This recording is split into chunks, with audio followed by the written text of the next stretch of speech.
on?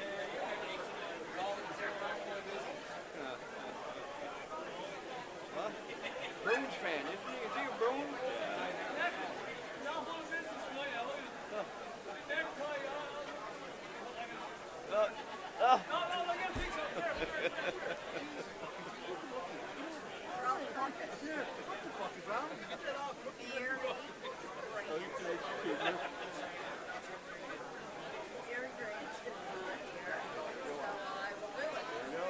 Great, thank you.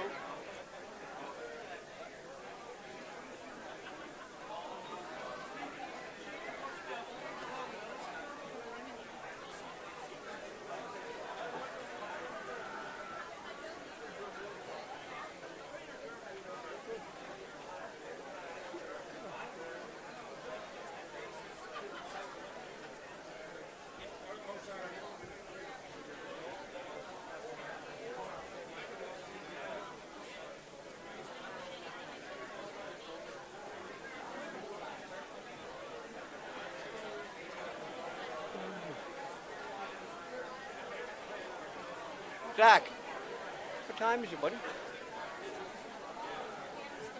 7:08. Oh, is it? Yeah.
Get you to please rise for the entrance of our head table guests, please.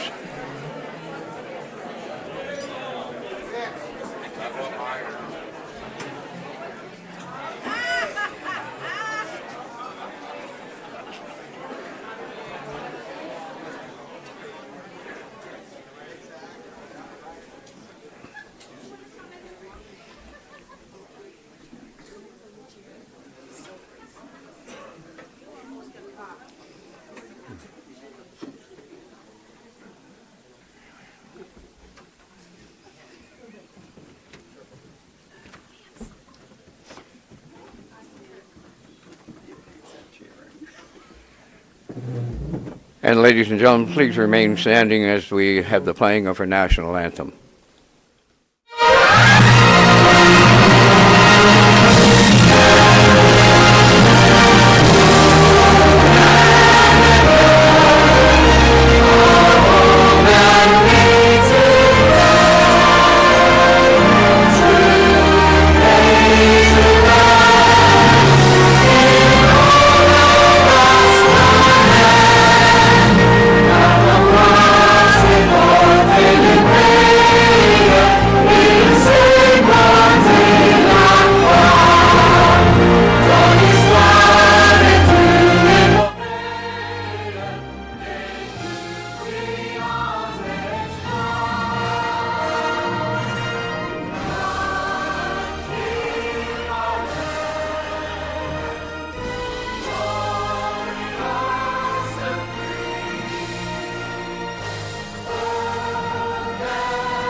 Ladies and gentlemen, at this time I'd like to introduce our head table guest tonight.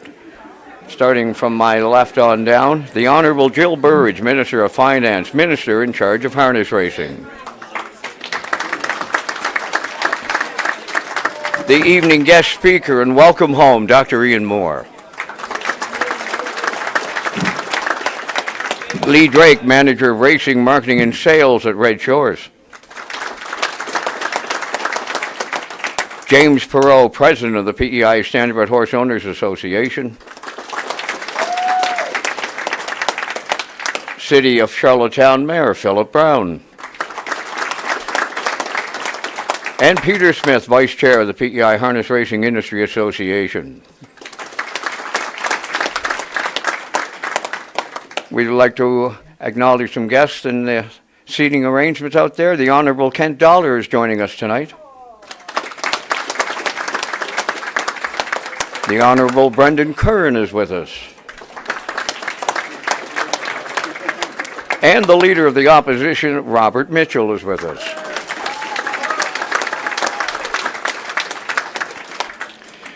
Ladies and gentlemen, at this time we would like to acknowledge someone who we have lost recently that was a very important part of this committee, indeed to our entire harness racing community. This banquet was her baby, and like everything she did, she took it with great pride. Please stand for a moment of silence for the late Betty Gregan.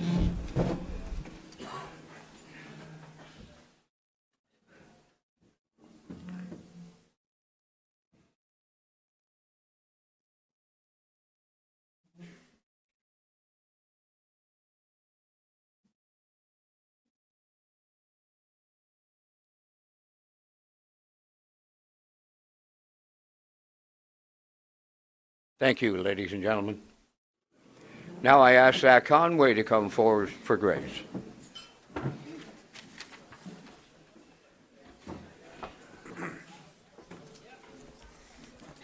At this time, I'll ask everybody to please bow your heads in prayer.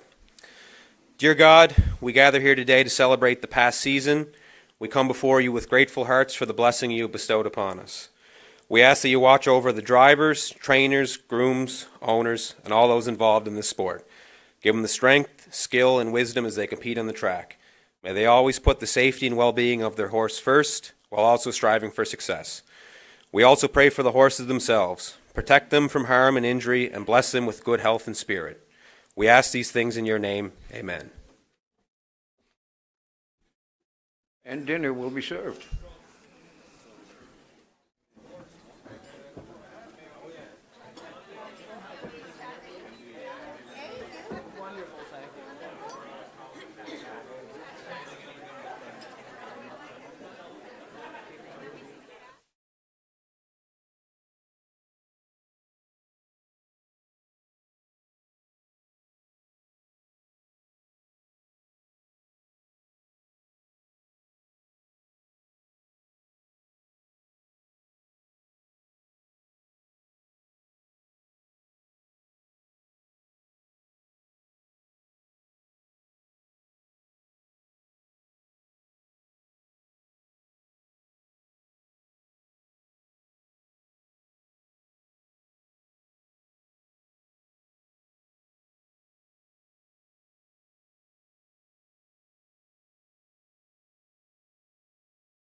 To the podium. First up, I'd like to welcome the President, James Perot, of the PEI Standardbred Horse Owners Association to bring welcome.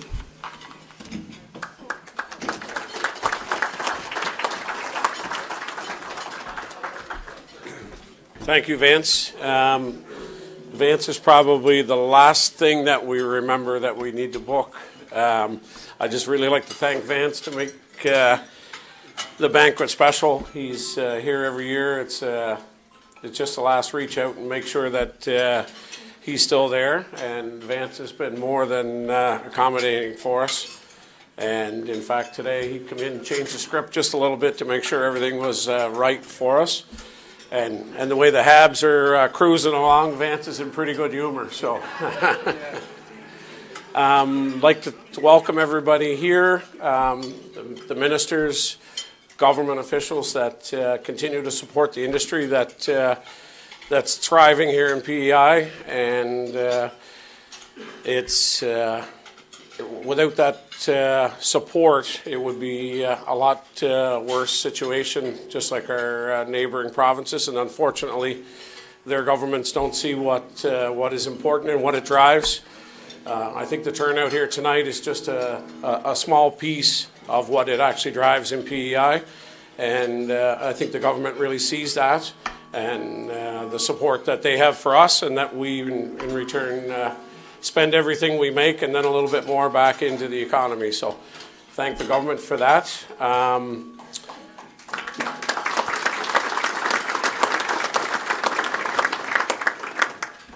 With the support of everyone that shows up to the races, the 50-50 and the Banquet are our biggest fundraisers for our Horseman Association. In the last year, we were able to do a lot of blanket presentations, a lot of donations. In the next 3 years, we actually signed an agreement with the Industry Association on behalf of the horsemen to sponsor Atlantic Breeders' Crown Weekend. So there's some sponsorship there for $10,000 over the next 3 years. And that's you guys. That's the support. Gail might be responsible for making sure that Tracy and Heather bring that cash, put it all into the pool, but at the end of the day, it's you guys that are doing that on a nightly basis, and you guys can continue to do it with TAP. It's really working out for us, so it's hopefully next year we'll be able to continue on with some more stuff for the horsemen as well, like we've done. I think we're planning on our regional, or before the regional driving championship, to have our own drivers championship sometime early June, hopefully, and make a big day of it, an event. And again, that's all driven by 50-50 sales and the money that's collected through that program. What else are we missing? That's about it for the drive. The banquet is all about you. It's the horses, the horsemen, what we do for the industry, the push to go forward. So I won't take much more time. And then again, I'd like to thank everybody for coming out and support, and thank Vance and the government for their support.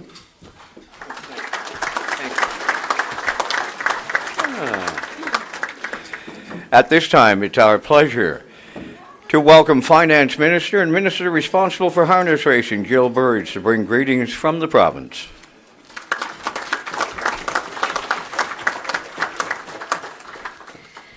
Thank you, Vance. I think Vance just said this is year 29 for him, and it's year 3 for me, so I've got some work to do. I won't be as smooth as Vance, but I'm certainly here to, happy to be here this evening on behalf of the government of Prince Edward Island and Premier Lance, and just take a second to recognize all the guests here in attendance. Mayor, nice to see you. I see you everywhere I go. He's already been in my pockets already tonight. See if he could find any money. Yeah, they're all empty, but. James Perot, thanks for inviting me. Lee Drake, Peter Smith, Dr. Ian Moore, getting to know him a bit more tonight. Great to see everyone here tonight. And as the minister responsible for harness racing, James kind of touched on the support of our government. And there's me as a minister responsible, absolutely, but just within our caucus, We have Kent Dollar, who has done a lot of work with harness racing here. Brennan Curran is in the room here somewhere as well. He's tight with industry. We have up west, Tyler DeRoche, Barb Ramsey, and of course, out to the east, Darlene Compton. So there's a lot of people around the table that have very strong ties to harness racing in our caucus. And of course, I'd also like to recognize Robert Mitchell in the room as well. I saw him earlier tonight. James kind of touched on the support in this industry and how strong it is and how it plays such a role in our provincial economy. I came in not knowing anything about this industry, really. I grew up in Surrey, in the suburbs of Surrey, and there was a farmer, Art Mooney, and I knew he had racehorses, but I just saw them running around the fields. I didn't know anything about Charlottetown and what was here at the time, but since I've come in here, I've learned so much over the last 3 years, and it is quite a community, and it is quite an industry, and I'm just happy to be able to get a glimpse of it in this time in government. Dennis King, former Premier Dennis King, always said, Jill, for every dollar you give this industry, they'll spend 3, so you'll get it back in spades, and he's probably right. 2025 was an incredibly successful year at the Charlottetown Driving Park, with Red Shores celebrating a record-breaking wagering year. And it was an electric night in Canadian harness racing as Mickey Shanahan won the 66th Gold Cup and Saucer, making driver Corey McPherson's first victory in the race. And I was standing next to Darlene Compton when that happened, and I think she was hooting, hollering, and jumping along the top of the park as you came across the finish line. The crowds were treated to some of the best racing in North America has to offer, with truly historic performances on the track. A successful racehorse is the result of the combined dedication of several people, the breeder, the trainer, and driver, each playing a crucial role from pedigree selection and conditioning to a masterful steer to victory. Looking around the room, it's clear that Prince Edward Island's harness racing industry is supported by a passionate and talented community. And I want to thank President James Perot and the board for your leadership in the industry and the work you do to ensure there's a strong future for harness racing in Prince Edward Island. I want to thank Julie Jameson for your integral work in the industry. Your contributions are invaluable. And really, I want to thank and acknowledge all of you here tonight who carry on this wonderful legacy and keep the passion of harness racing alive. I'll close by saying congratulations to all of tonight's award nominees and winners on your success. To be recognized by your peers really is a special achievement. Thank you and enjoy your evening.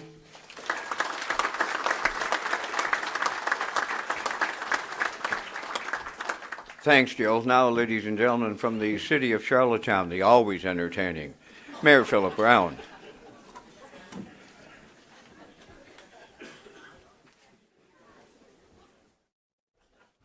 It's always great to have the Minister of Finance at a dinner because I'm always looking for that check.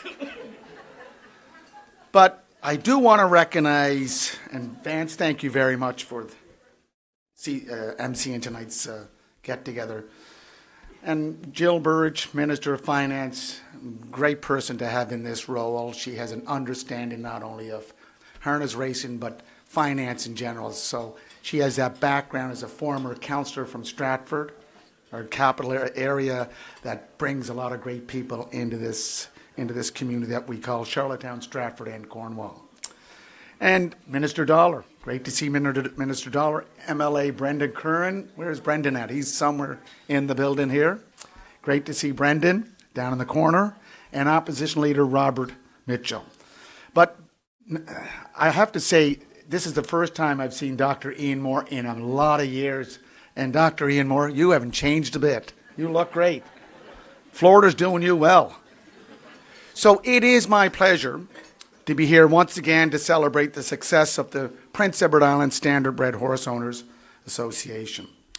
And on behalf of Council and our staff, I want to express our sincere appreciation for the passion and dedication you bring to this sport, continuing to sustain and elevate it here in Charlottetown and on Prince Edward Island. Each of you contributes to a rich, rich island tradition, and it is wonderful to see those who are part of that history come together to celebrate another successful year. And in recognition of this sport, the City of Charlottetown launched the Birthplace of Confederation Mayors Series to support the industry and honor individuals who have played a significant role in its success.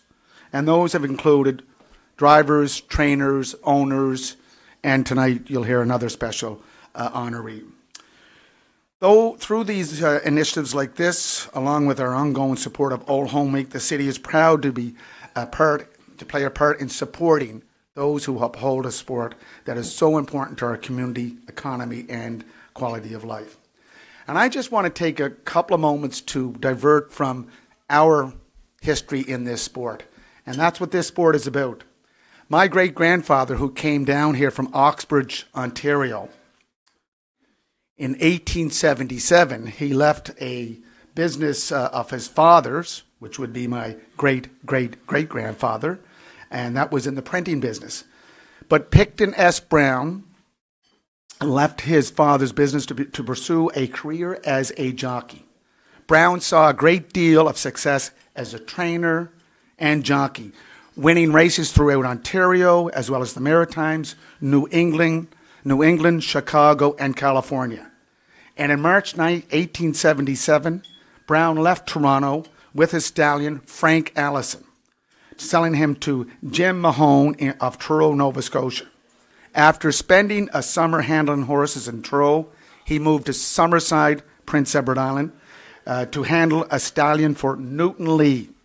In January of 1877, Brown moved to Charlottetown to take charge of Dr. J.T. Jenkins Racing Stable. And in that same year, he got married to Margaret Thorne of Charlottetown. In 1880, he rented the racetrack in Kensington, where he carried on successful meets for several years. And in 1893, Brown purchased the Revere Hotel on Kent Street, Charlottetown, which he ran through the rest of his life. So our history in this industry goes back to the mid-1800s, and we're proud of that history. Now, some of the Browns have carried it on, like Jack Brown, like Mike Brown. Those are some of the names that are still that have gone through this part of our history here. So throughout his life, Picton Brown remained dedicated to a sport of horse racing, driving his last race less than a week before his death. His racing career spanned 57 years, a Canadian record. And my great-grandfather died July 16th, 1925, and it was during Old Home Week. So Old Home Week back in the 20s was during the late July period. So tonight, I'm pleased to share that the City of Charlottetown will once again offer the Birthplace of Confederation Series during Old Home Week at Red Shores. Eliminations will take place on Saturday, August 15th, with the final on Gold Cup and Saucer Night, Saturday, August 22nd. And this year, the series is being held in honor of Wilma McClure.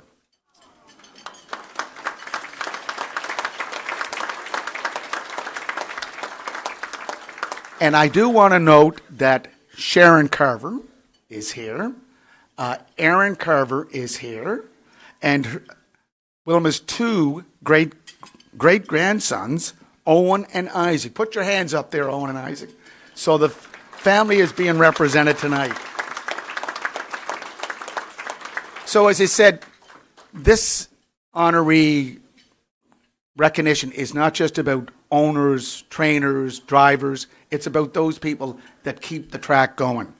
Wilma's connection to the racing industry began at just 16 years old when she took a job at the canteen at the Charlottetown Driving Park. She later moved to the Parimutuels in the grandstand, eventually becoming a cashier. In the early 1970s, she began her role as the top of the park hostess, a position she held for more than 30 years. For Wilma, this was never just a job. Never just a job. It was a way of life. So, like so many in the harness racing community, our favorite time of the year her favorite time of the year was Old Home Week, as it is for me. She loved the racing, she loved the energy, and most of all, she loved the people. She took great pride in welcoming friends, old and new, and ensuring everyone felt at home. This was simply who she was. Wilma also became involved in horse ownership alongside her husband Stu, a passion they shared very, very deeply. That love of the sport has continued through generations of their family, with her daughters, grandchildren, and great-grandchildren, and of course, Mike, the father of those great-grandsons, all taking part in the racing community. So once again, the city of Charlottetown is always very proud to present the birthplace of Confederation Series during Old Home Week at Red Shores in honor of Wilma McClure.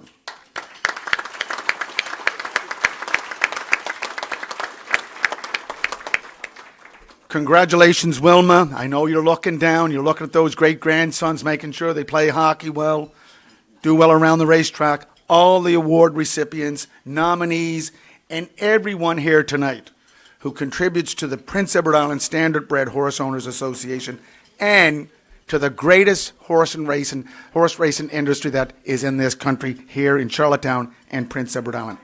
I look forward to another successful year ahead. Thank you very much, and enjoy your evening.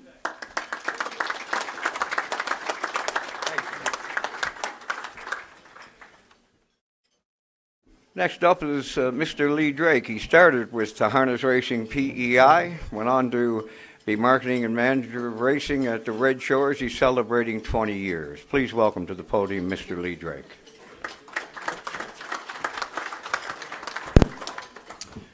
Thank you very much, Vance.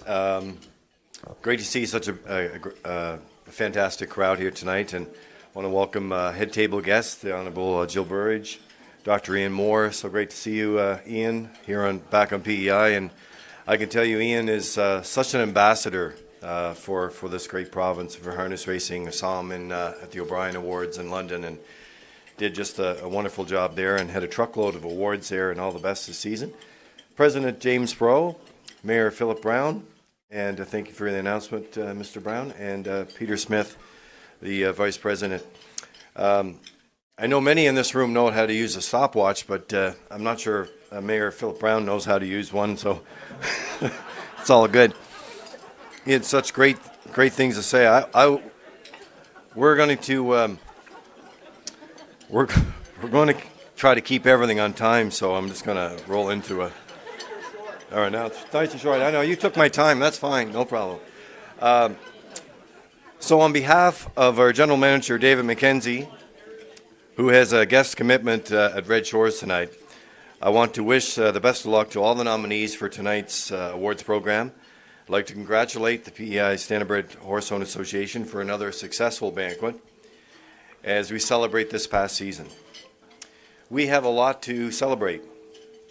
Over the past 3 weeks, April Myers and I have had presentations to the Industry Association, the Prince County Horsemen's Club, and just 2 days ago we held a preseason meeting with this association. Next week we'll have our entire event staff. Like previous years, we felt it was important to have a strong relationship, open, honest, and informative meetings, and the plans to bring them to the life. The past year has been successful. We are booking, wagering, and a business trend, and the rest of the country is taking notice. But that was last year. The horse people have worked hard to put these great, amazing athletes on the track. We matched that work ethic with our race day broadcast presentation, guest service commitment, exceptional staff, strong media, tourism, and marketing plans. Yes, the horses are the stars, but we all know who the most important person is, and that's the customer. We have some exciting announcements over the next few weeks. The commitment from Minister Burridge and her government is a true example of what can be done when you support the vision from the breeding shed to the sales ring to the racetrack, to local, regional, national, and international markets. We thank you, Minister, and all levels of government. Mayor Brown, City of Charlottetown, for your announcement tonight and your sponsorship. In closing, qualifying dates have been set. Brunch and breakfast with the babies have been announced. I'm told there's a great demand for these special events, and we're pleased to help get them in place. The grand opening celebrations and the return of live racing is Saturday, April 25th, post time at 12:30. I'd like to recognize the breeders, owners, trainers, drivers, care teams, and sponsors for their continued support. May we greet you and see you in the place where everybody wants to be, the winner's circle. Have a safe and successful season from all of us at Red Shores.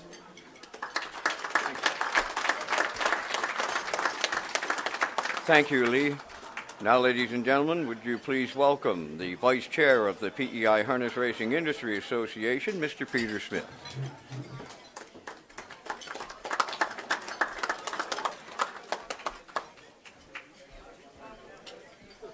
Good evening, everyone. Thanks there, Vance. Head table guest, Honorable Minister Jill Burridge, Ian, everyone else, head table guests, and all of you out there this evening. Robert Mitchell, opposition leader as well. I guess you can hear me okay.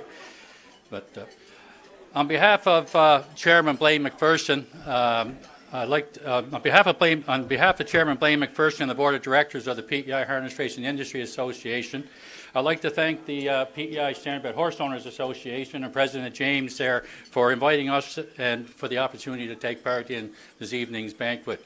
Every year, the association puts on a great event, and tonight, although we are moving along here with heavy hearts, it's going to be another great evening, and I wish everybody to have just a fantastic evening here tonight. As we approach the onset of another racing season, our racing industry continues to be in a strong and sound position in many ways.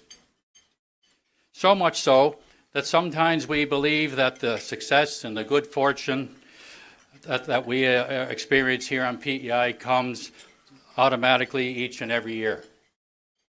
But the truth and the reality of the matter is that we are very fortunate and blessed to have a group of industry stakeholders that make up our Harness Racing Industry Association, and such a big part of that is this group here this evening, the Horse Owners Association, that is part of a stakeholders industry that are all committed to one goal, to make harness racing here on Prince Edward Island the best it can be.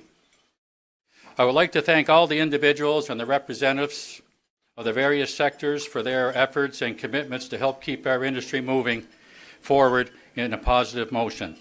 You know, it takes, we're very fortunate around our industry here on Prince Edward Island that we have representatives from every aspect of the industry that come together on a weekly, monthly, and yearly meetings and get together in a cooperative fashion and for the greater good of the industry. And it's very easy to see how successful and cooperative these groups have been, not only this past year, but for many years in the past. What I would like to pass out a special thanks also to Julie Jameson, our Executive Director, and to Zach Conway, her administrative assistant that helps keep the kitchen in order, so to speak, and the business at hand rolling along day to day. And we're very grateful to have the hard work and dedication from both Zach and Julie. Of course, a special thank you to our provincial government and our Honourable Minister of Harness Racing, Jill Burridge, who's obviously with us here this evening, for their long-standing support and contributions to the harness racing industry here in PEI.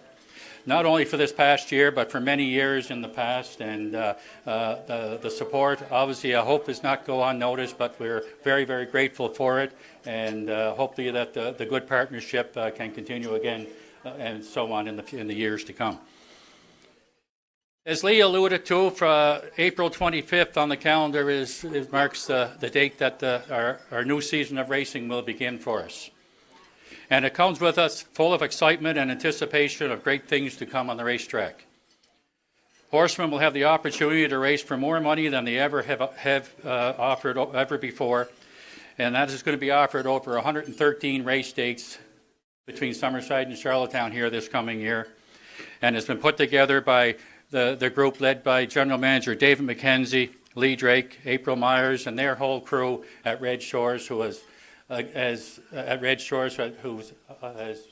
presented us with an opportunity to race at a facility second to none anywhere in Canada and probably North America. And we're very fortunate and grateful to have that opportunity to do so. So from the Industry Association, and we thank our partner for that regard in Red Shores. Yeah. Yeah.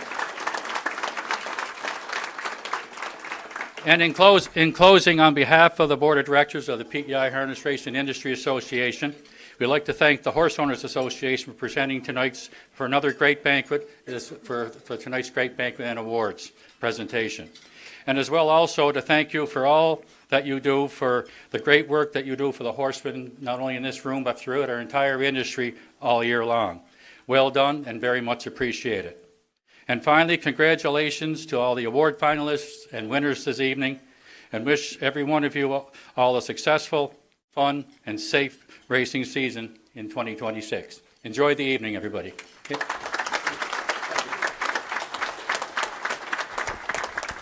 Thank you, Peter. Now we're going to switch things up a little bit, folks, and do some horse awards presentation. Yes, we're going to get to Doc Moore. There is no doubt about that. Yeah? One thing we all forgot, and I'd like to thank Trish and the staff here for the meal that we received tonight. Incredible food, superb service. Yeah. Year after year, when we call Trish to rebook, they give us the facility downstairs to have meet and greet for an hour at no charge. There's a dance there tonight afterward. Again, the room at no charge. And just phenomenal people to deal with here at the Charlottetown Hotel. So, Absolutely, Mr. Perrault. Thank you. In order to be eligible for an award, horses must be wholly owned by a member of the PEI Standardbred Horse Owners Association. 2- and 3-year-olds must make at least 5 starts in the Maritimes during the year. Horses older than 3 must make a minimum of 12 starts in the Maritimes. Horses other than stakes horses, including invitational, claiming horses, and mares, must have a race in the majority of their starts at Red Shore, Charlottetown. Open mares must also have 50% of their starts in the open mares class. Horses in each category are awarded points based on number of wins, percentage in the top 3, and earnings. Maritime races only are used in the calculation of these points. The horse with the highest point total is the award winner. In the event of a tie, the fastest winning time is used to determine the winner in that category. The same system is used in comparing the category winners to determine the horse of the year.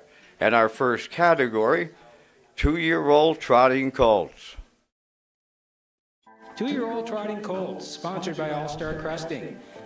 The nominees for 2-year-old trotting colts of the year are Little Lewis, West River Karuna, Big Rig, Nick Way rocks it, and the winner is Little Lewis, owned by East Coast Captains. In the PEI Colt Chase, Little Lewis does it again for Corey McPherson. Little Lewis certainly gave the owners, East Coast Captains, a racing season to remember with 10 wins and over $80,000 in earnings. The colt, driven by Corey McPherson, trained by Curry White, was in the top 3 in all of his 11 starts. The All-Star Cresting Trophy presented tonight by Amber Campbell.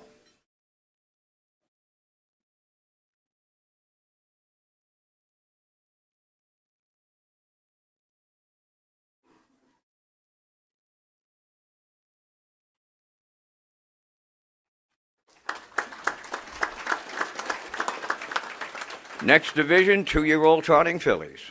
2-year-old trotting fillies, sponsored by Winfield Farm. The nominees for 2-year-old trotting filly of the year are Miss Gracie Ridge, Rosie's EL Girl, Hallie's Girl, Emberly's Rocket, Dusty Lane Margot, and the winner is Hallie's Girl, owned by Calvin Larkin and Erica Bradley. On the wire, Hallie's Girl all the way for Joe Barrio in the Brian Andrew Memorial. Allie's Girl had earnings of over $28,000, scored 4 victories with a lifetime best of 159-2. This daughter of muscle mass is owned by Calvin Larkin and Erica Bradley, and was trained by Daryl McLean, who chose Jill Barrio as her pilot. The Winfield Farms Trophy, presented by Thane McQuarrie.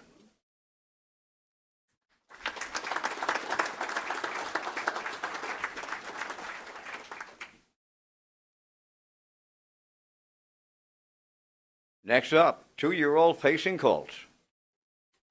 2-year-old Pacing Colts, sponsored by Syntrack Print and Graphics. The nominees for 2-year-old Pacing Colt of the Year are Ocean View Lou, Woodmere Kobe, Goose Commander, Fire and Blood, Real Fancy Pants. And the winner is Woodmere Kobe, owned by Peter Smith and Gerald Morrissey. Woodmere Kobe, Goose Commander, Woodmere Kobe and Kenny Arsenault. And the Maritime Raiders. Woodmere Kobe was the top 3 at 88% of the time, winning 3 of his 8 races, banking over $52,000. This talented 2-year-old was owned by Peter Smith and Gerald Morrissey, trained and driven by Kenny Arsenault. The Syntrack Print and Graphics Trophy presentation, David O'Brien makes that presentation.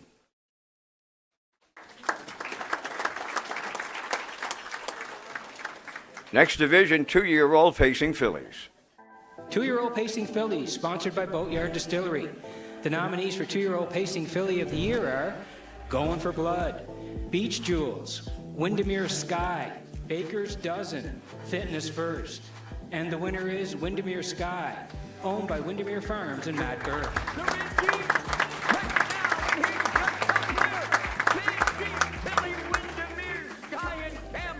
They'll open it up. Windermere Sky, what can you say about this filly other than perfection? Windermere Sky went 12 for 12 in her young career, banking just shy of $125,000 in a single season for owners Windermere Farms and Matt Burke. She's a talented daughter of Somewhere Fancy for trainer Earl Watts. Regular pilot was Mark Campbell. The Boatyard Distillery Award presented tonight by Ron Coles.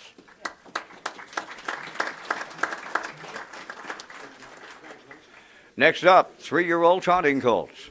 3-year-old Trotting Colts, sponsored by MRSB Group. The nominees for 3-year-old Trotting Colt of the Year are West River Jet, Fire the Rocket, and the winner is West River Jet, owned by Haley McDonald. On the wire in the Atlantic Breeders' Pound Championship Final, Kenny and the Jet.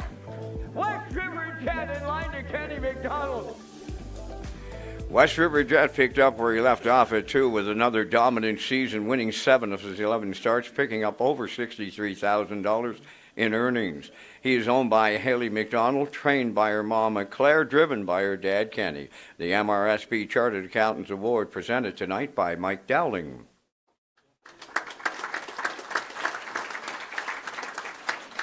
Next up, 3-year-old Trotting Fillies. 3-year-old Trotting Filly, sponsored by Cardigan Feed Services. The nominees for 3-year-old Trotting Filly of the Year are Ocean View Nikki, Supreme Rockette, Magian Mystery. And the winner is Supreme Rockette, owned by James Whalen Jr. And they're headed on down the home stretch in here. Supreme Rockette and Barrio all alone on the line.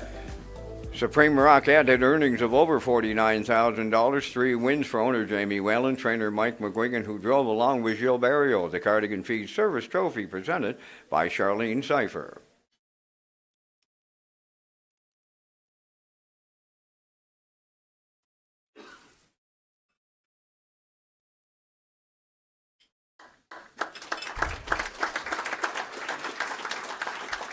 Now the 3-year-old Pacing Colts.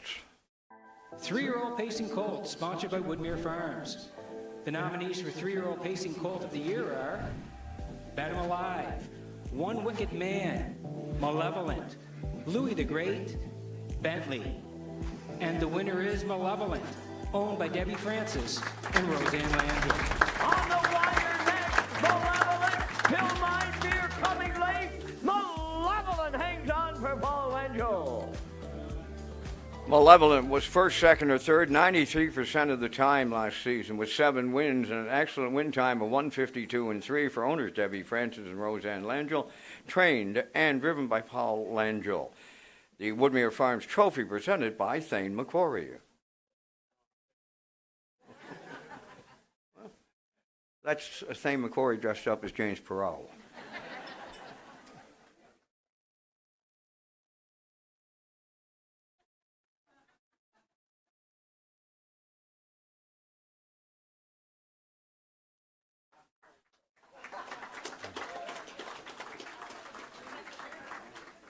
Now it's time for the 3-year-old Pacing Fillies.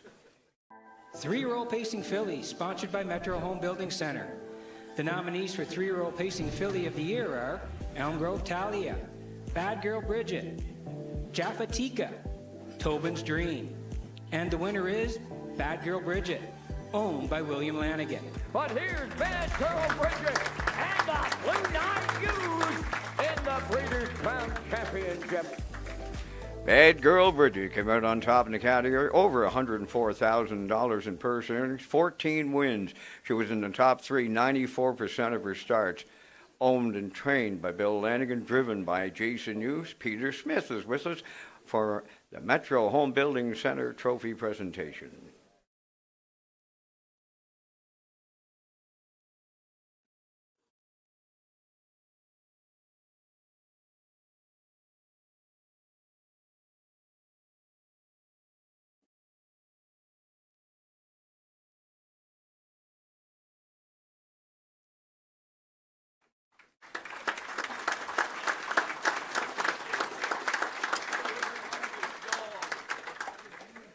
Next up, Claiming Horse of the Year. Claimer of the Year, sponsored by Agro Co-op.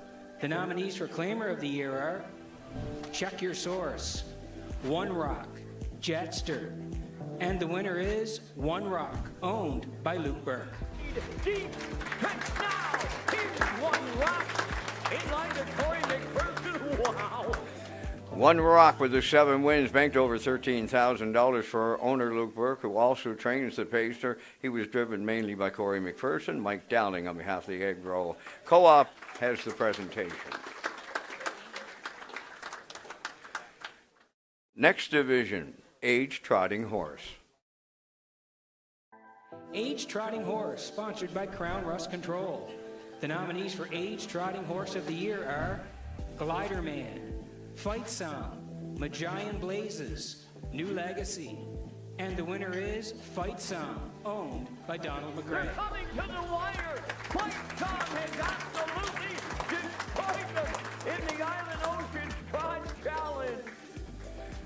Fight Song has proven to be a consistent trotter over the last number of years. He had 10 wins and earnings of over $42,000 this past racing season for owner Donald McRae, trainer Ashley Gamester, and driven by Jason Hughes. James Perot makes the Crown Rust Control Award presentation.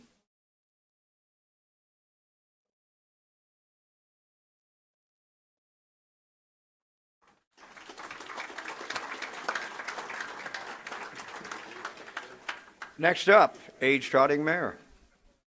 Age Trotting Mare, sponsored by AKH Equine Transport. The nominees for Age Trotting Mare of the Year are Magian Salsa, Ma Barker, and the winner is Magian Salsa, owned by Mary Lee Ripley. Magian Salsa up to the outside will upset them for Jim Ripley. Magian Salsa has proven to be a consistent trotter over the last number of seasons. She had 3 wins, earnings of over $9,000 this past racing season. For owner Mary Lee Ripley and trainer driver Jim Ripley, the AKH Equine Transport Award was supposed to be presented by Amy Herring, but Amber Campbell is an excellent fill-in. Thank you so much.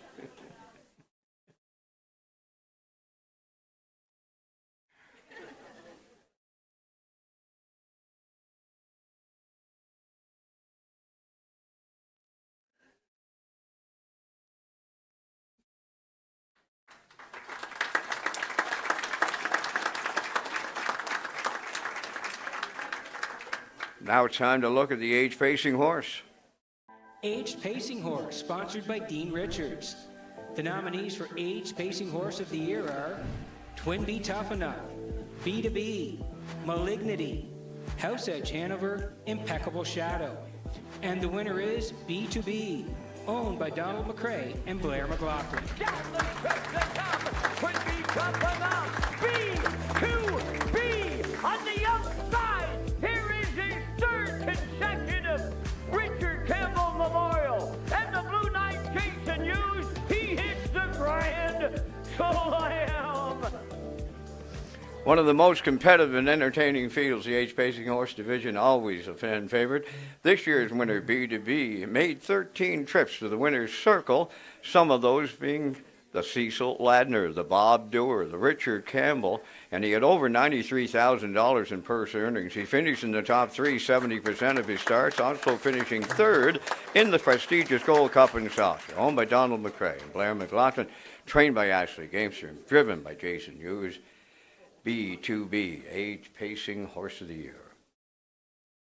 Up next, Open Pacing Mare. Open Pacing Mare, sponsored by McCrae's Backhoe and Trucking. The winner of the Open Pacing Mare division is Rosetown Mary, owned by Rosetown Stable and Taylor McPherson. Deep stretch now, and on the wire, here is Rosetown Mary in line to Corey McPherson. Rosetown Mary is owned by the Rosetown Stable and Taylor McPherson. With 8 wins and over $39,000 in earnings, she made the top three 72% of the time, trained and driven by Corey McPherson. The McKay's Backhoe and Trucking Award, presented by Donnie McCrae.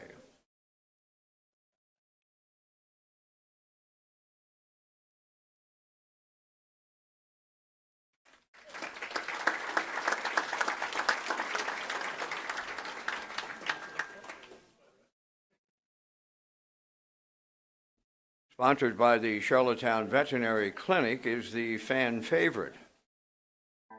Fan Favorite, sponsored by Charlottetown Vet Clinic.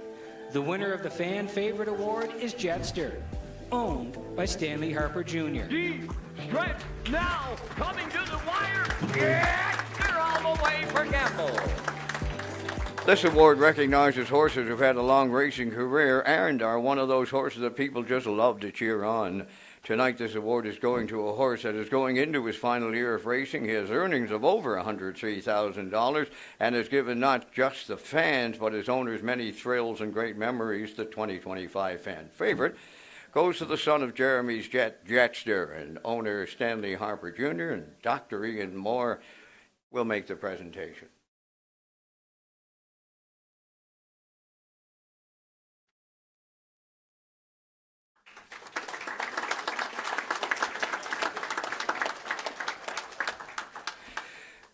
As with the trot category, all winners in the previous racing categories are compared using the point system to select the 2025 Pacer of the Year, and it's sponsored by Phillips Feed with the nominees. Pacer of the Year, sponsored by Phillips Feed. The nominees for Pacer of the Year are Woodmere Kobe, Malevolent, Windermere Sky, Bad Girl Bridget, B2B, Rosetown Mary. And the winner is Windermere Sky, owned by Windermere Farms and Matt Burke. Here is Windermere Sky to win for Adam Murner. Windermere Sky, owned by the very successful Windermere Farms with co-owner Matt Burke, trained by Earl Watts, driven by Mark Campbell. During her 25 season, she was phenomenal and went behind the gate 12 times in her 2-year-old season. Then shortly after lining up behind the gate, she welcomed her fans in the winner's circle each of those 12 times. Windermere Sky amassed over $124,000 in earnings with a lifetime best of 153-3, setting the track records and lowering them and then tying the Canadian record. She is our Pacer of the Year. Windermere Sky, and James Perot, on behalf of Phyllis Feed, makes the presentation.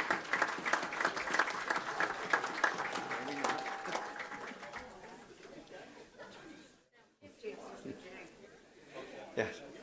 Now time for Trotter of the Year, folks. Trotter of the Year, sponsored by KenMac Energy. The nominees for Trotter of the Year are West River Jet, Supreme Rockette, Hallie's Girl, Little Lewis, Fight Song, Magiant Salsa. And the winner is Little Lewis, owned by East Coast Captains. Atlantic Breeders' Crown Final 2-year-old trot goes to Little Lewis and Corey McPherson. The winner, Little Lewis, with earnings of over $80,000, was in the top three 100% of the time for the owners of the East Coast Captains. It was trained by Curry White and driven by Corey McPherson. The Ken Mack Energy Award is presented by Thane McCrory. I can only see what's written down here, folks.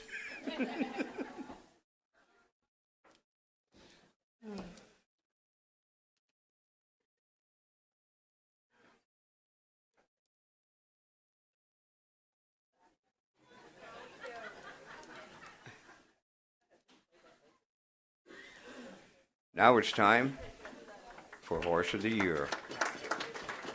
Horse of the Year, sponsored by Atlantic Bet College. The nominees for Horse of the Year are Windermere Sky, Little Lewis. And the winner is Windermere Sky, owned by Windermere Farms and Matt Bird. On the wire next, Windermere Sky, over $100,000 in her 2-year-old campaign. A going away winner, perfect 11 for 11. The PEI Standard Horse Owners Association Horse of the Year is Windermere Sky. Sky set track records. Not only set them, folks, she crushed them and made her 2-year-old campaign that her fan base will never, ever forget. Dr. Kathleen McMillan will present the award to Windermere Sky and her connections.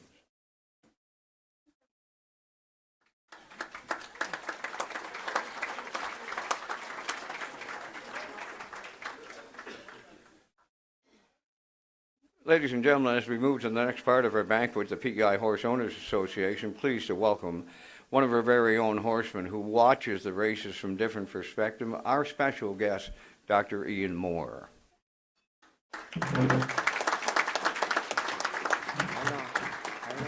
I got a lot here. You better take a seat, pal. I got a lot going on here. Dr. Ian Moore is one of the most accomplished and respected trainers in Canadian harness racing, with a career defined by excellence at the highest levels of the sport. Based in Ontario, Doc Moore has built a reputation as a premier conditioner of top-tier standardbreds, consistently competing and winning on the biggest stages across North America. A veterinarian by trade, Doc Moore brings a unique depth of knowledge to his training operation, combining horsemanship with a strong foundation in equine health and performance. That expertise has translated into remarkable success, including multiple training titles and a long list of major stakes victories. Among the standout horses to come through the stable are champions like Bojangles, a record-setting undefeated 2-year-old pacer who was crowned the 2025 Horse of the Year in both Canada and the United States, along with other elite performers such as Century Farrell, Shadow Play, State Treasurer, Saunders Glory. His ability to develop and manage a high-performance racehorses has made him a go-to trainer for many of the sport's top owners. Dr. Moore's impact extends beyond the racetrack. Known for his professionalism, attention to detail, and calm, methodical approach, he is widely respected by his peers and horse people throughout the industry. His contributions have helped elevate the standard of training in Canadian harness racing. No stranger to Prince Edward Island, Doc Moore has competed in the island's biggest stages and understands the passion and tradition that make Atlantic Canadian racing so special. His presence here tonight brings a wealth of knowledge and experience from the very top of the sport. I can also mention tonight, there is a book in the works on Ian Moore and his family by Retro Media Publishing, Jerry McCade and Larry Resnitzky, and they're here tonight and working on the book with author Melissa Keith and others. We're proud to welcome Dr. Ian Moore, a perfect representative of PEI, as our special guest. Please welcome Doc Moore.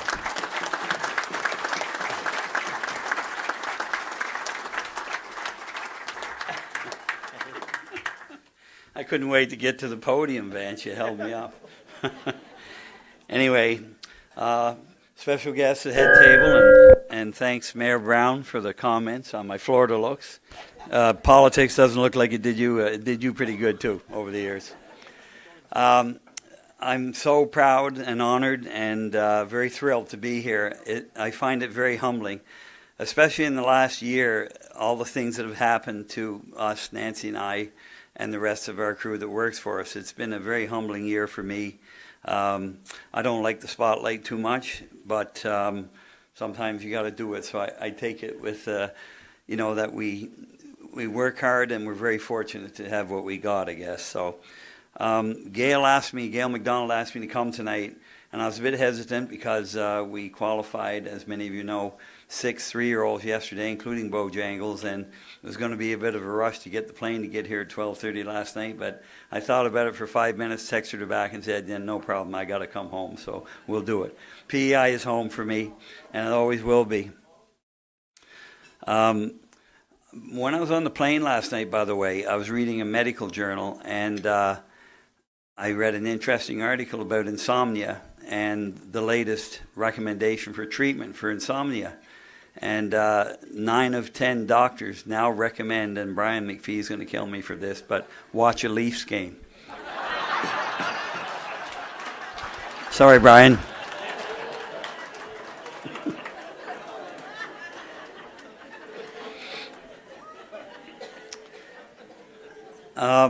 After that, before I get to the crux of what I wanted to say to you tonight, and yes, I can read a stopwatch, Lisa, you just tell me how fast you want to go and I'll do it for you.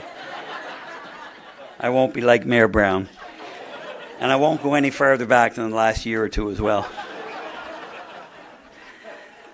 On a bit of a somber note, I would like to publicly express my condolences to the family of Betty.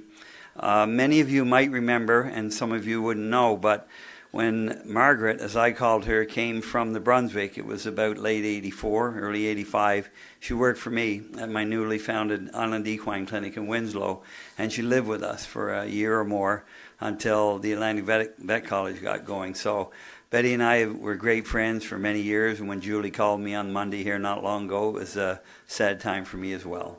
So I just wanted to say that and express my condolences to the family.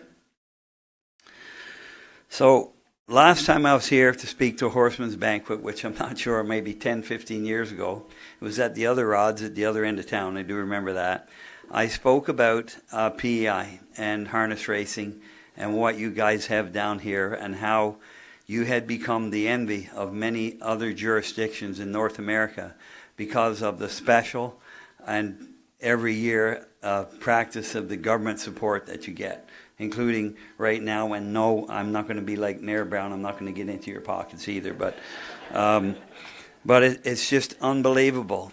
And it's even better now, all the things I'm hearing about the purses going up and all those kinds of things. It's probably time for me to come home and just do it low key now. But, I mean, the harness racing industry, as you know, in North America, from what you read, what you hear, is on a downward spiral. And I've often been quoted as saying I wouldn't want to be a young person starting out in the industry now, at least in many places in North America. If you were going to start, maybe PEI would be the one. But look around. I mean, I wrote some of them down and I probably missed some, but Michigan, last couple of years, is gone. Illinois is gone. No more harness racing. And in Illinois, they've applied for Chapter 11 bankruptcy down there. They made the thoroughbred people what they call critical vendors, so they would get paid out of the bankruptcy fund, and harness racing participants, guys that raced in their super finals last year still owed all that money, and I guess they're second-rate citizens. But British Columbia recently gone. The same company that ran that racetrack runs Flamborough and Georgian Downs, and it probably won't be long till Georgian Downs is gone as well. Newfoundland, been gone for a while.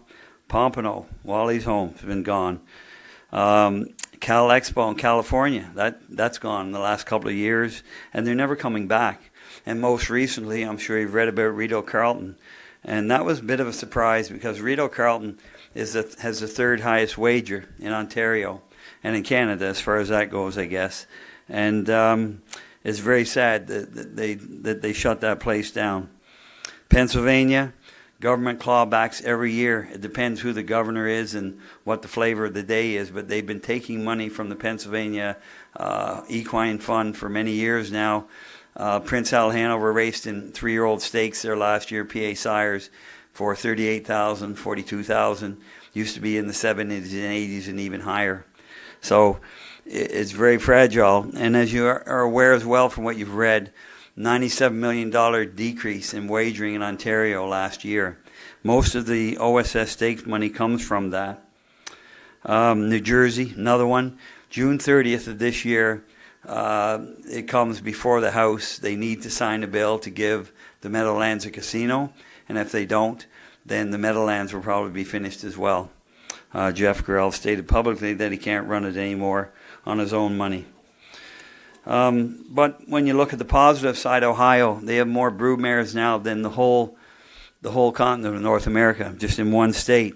Indiana, New York, they're rock solid.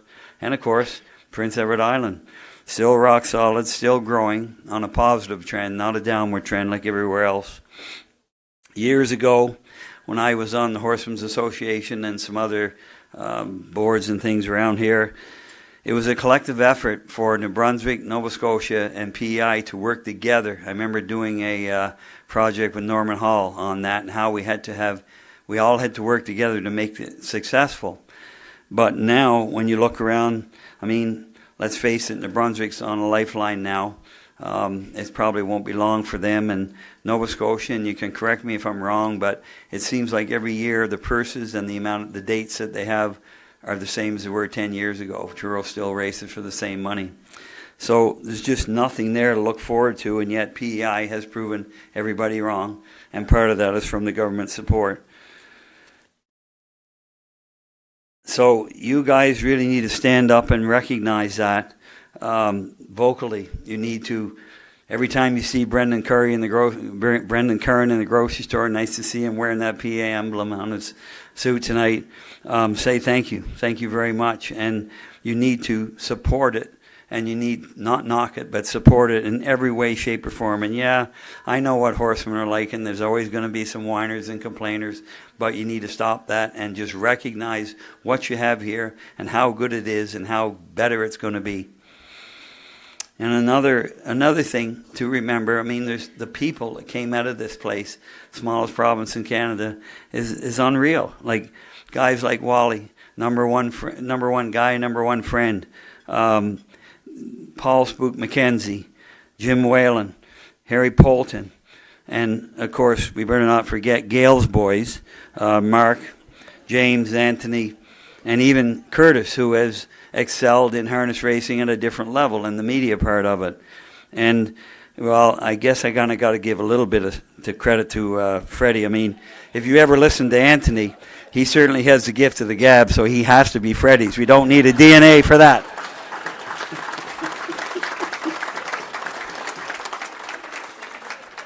But there's many others, and when you think about that, how well those guys have done in all areas of North America, it's just tremendous to see that, and it's phenomenal, really.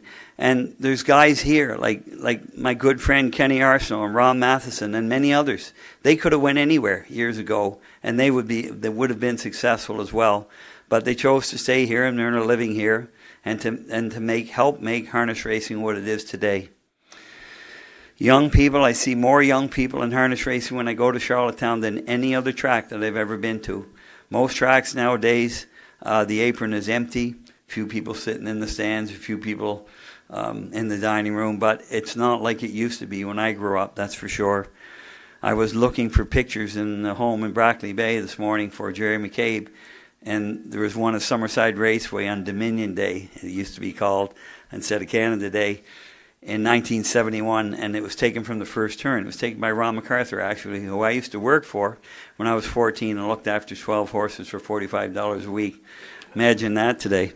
Anyway, the place was packed. You couldn't see anything but people in the grandstand and all the way down to where the paddock is today.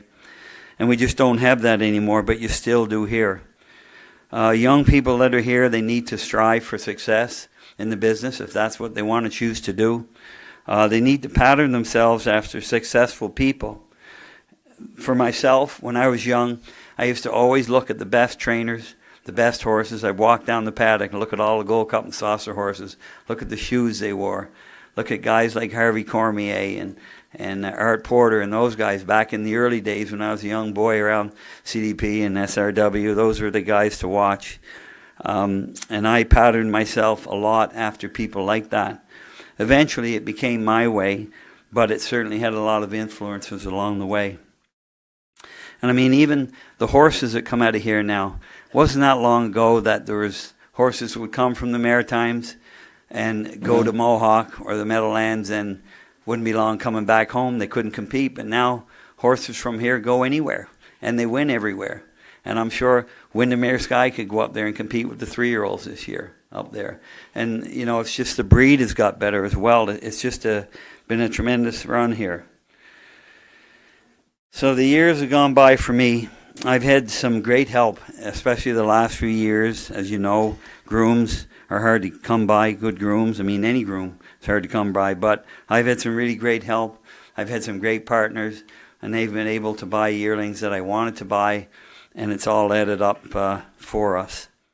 Along the road of life, as they say, there's usually a good woman behind every man, and for me it's no different. Nancy and I have been together unofficially for about 56 years now, from Summerside High. She was about 15. So we've been together a long time. But, you know, like most women, and she's the same, and I'm not being discriminatory or anything, but, you know, guys, like, they tend to pee you off and annoy you a little bit every once in a while. And so in Florida, there's my office at the racetrack end. There's 16 stalls and a hay stall down to the feed room where Nancy hangs out in the morning. And I come out the door when I need to ask her something, and Von Doyle would appreciate this. Nancy, I yell down the line, and she can hear me, but she just doesn't come out. So I one-upped her. One day. I went to Dollar General, and I bought a megaphone. And it has a siren on it and everything. So I come out and blow that siren, and I get on there, Nancy. And she has to stick her head out because everybody on the other side of us in the other barn was doing the same thing, wondering what the hell's going on here. So, you know, Nancy loves playing scratch tickets. I hope none of you are texting her right now and telling her I'm talking about it, because I'm going to be in trouble when I get home. She likes playing scratch tickets, and she keeps telling me all this money she makes, $30, $50, whatever. I know she runs with the truck 4 or 5 times a night sometimes and spends about $80 in fuel to make $50 in cash. Fuel's gotten expensive down there right now, too, thanks to President Trump. But anyway, about 15 years ago, she got me pretty good, though. There was the CRA decided to do an audit on me. I don't know why, because I never make that much money anyway. But we had a young lady from Kitchener. She just started with the CRA, and she came over, and she kept asking me these questions. She said, why don't you come to the barn and see what's going on? She actually came over 3 times, and every time she did, my truck and trailer was hooked up, which is good, because I always claim the whole truck and trailer for everything, even though we did drive it somewhere every once in a while. And hope there's nobody in here that works for the CRA tonight. Never thought of that one. Anyway, this young girl asked me, did you ever win a lottery? And I said, you know, I just brushed it off a couple of times. No. It doesn't matter. She says it's not taxable anyway, but no. Anyway, 3rd time she asked me, I said, well, why you ask me that? She said, because it doesn't matter, it's taxable, but because there's a deposit in one of our accounts for a lottery win. So, of course, I went and got my megaphone. Nancy, did you win a lottery and didn't tell me about it? Well, no. Anyway, it was a bit of a discussion and didn't end too well either, I don't think, for me anyway. But I went in the house and I got in the computer and I started looking. It was in September of 2012, and I see Atlantic Lottery Corporation, $35,000. And I got thinking about it. 18 won the Gold Cup and Saucer that year in the elimination. So I tried to tell this young girl that, and I printed off, track it, and all those things, and showed it to her.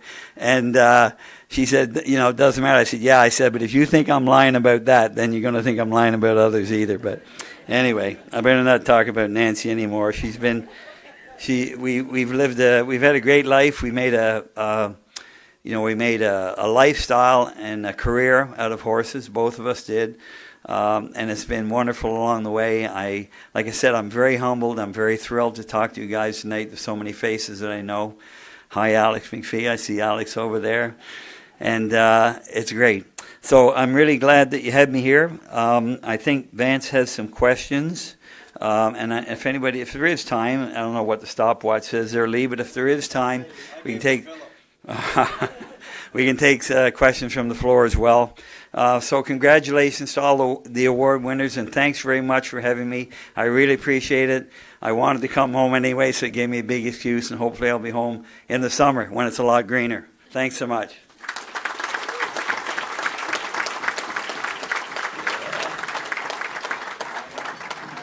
I don't know how we're going to top that, Doc, that's for sure.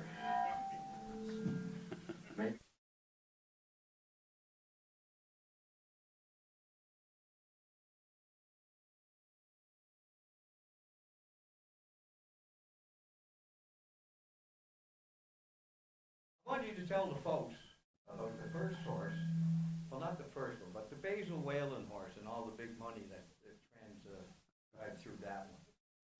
Well, that was a long time ago, but most horsemen are the same. They can tell you horses they drove or trained 50 years ago, but ask them what they ate for lunch yesterday, and they wouldn't know. I'm about the same. But would have been about, I was around Summerside Raceway about 69 with Dale Sobey's father, George. And in 1970, Basil Whalen, that's Jimmy's father, they had an old horse called Gold Direct. He was 12 years old, beautiful bay horse, and he was getting a bit unsound. So they gave me that horse to race for the summer. I was home after school, I guess, and had him for the summer. I used to ride him up the back roads of Summerside up to where we lived at the north end for lunch, put him out in the backyard till my mother got really angry at me, said don't do that anymore. But I had another horse not long after that. First one I bought, his name was Wingate Dude, and he was a dude. I was at Churl then, going to the Nova Scotia Agricultural College, and I think I bought him for $150 from Audrey Wood in St. John. I bought a $100 leather harness from Crapo. The guy Crapo used to make those harnesses, so the harness actually was worth more than the horse. I raced him twice, and he wasn't going to be any good. Sold him to Scotty Kane. He was doing Sackville Downs then for $250, so I made a bit of money on him. Those are the first couple of horses I was associated with. There's no Bojangles, that's for sure. Well, you just mentioned your mother now, and I hear your mother pulled one on you when you were going to the agricultural college in Nova Scotia. Well, for those of you that know me, I quit school twice.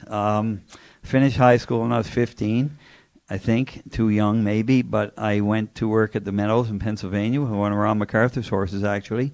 And then I quit another time and worked with Dr. Russ Furness on the OJC circuit, which is now Woodbine Entertainment.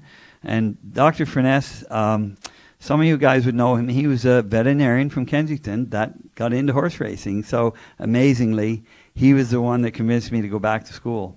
But so my mother hated horse racing because her father was a gambler, and she just didn't like it. And she said, I got to go back to school in Truro with no horses. So I did for one semester.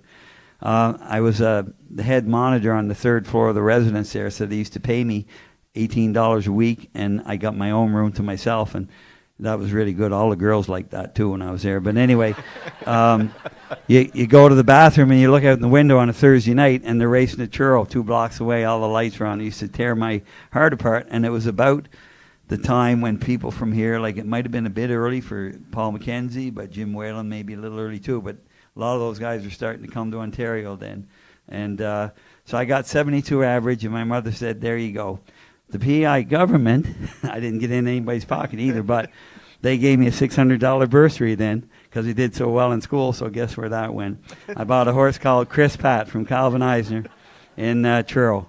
But then I tried harder. My average was 78 that next semester, so it was onward and forward from there. We actually used horses to pay our way through college, including Saunders Glory. He made $70,000 in 3 years, which is a lot of money back then. We bought a house in Guelph for $28,000, all that kind of thing. So the student loans I got always went to buy a horse. Nancy had about $2,500 when we were done. I paid that off right away. So it was a lot of fun. So, before all the glory that you've taken on here in the last little bit, as you just mentioned, there was Saunders' glory. So let's go back in time. I see some old cats out here that will remember, so some young ones that don't. Let's talk Saunders' glory. Well, he was, and still is one of my favorite horses of all time, and Nancy's favorite horse. Back then, I could only afford $1,000, $1,500 horses, so I always bought sour ones or lame ones. Saunders' Glory had 2 bowed tendons. He's 5 years old. We bought him for $1,200, I think, from Earl Butler, who was actually Nova Scotia native and judged at Truro Raceway for several years when he moved back home. And that horse is terrific. He raced the Governor's Plate, the Gold Cup and Saucer. As I mentioned, he made $70,000 in 3 years. He went lame in my spring of my graduation year at the University of Guelph. So he's actually the only horse we ever kept, and he died in our backfield at 29 years of age in Winslow, one Old Home Week years ago. So he did a lot for us.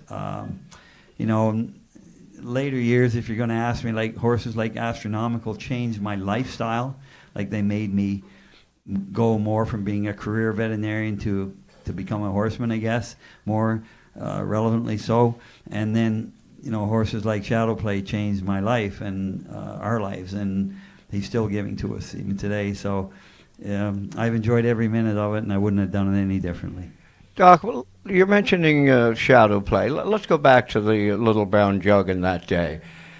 Just tell us exactly what went down. Hey, there's no clock on you. Well, I was just going to ask Lee there what our time... Oh, okay. How are we doing there, Philip? Well...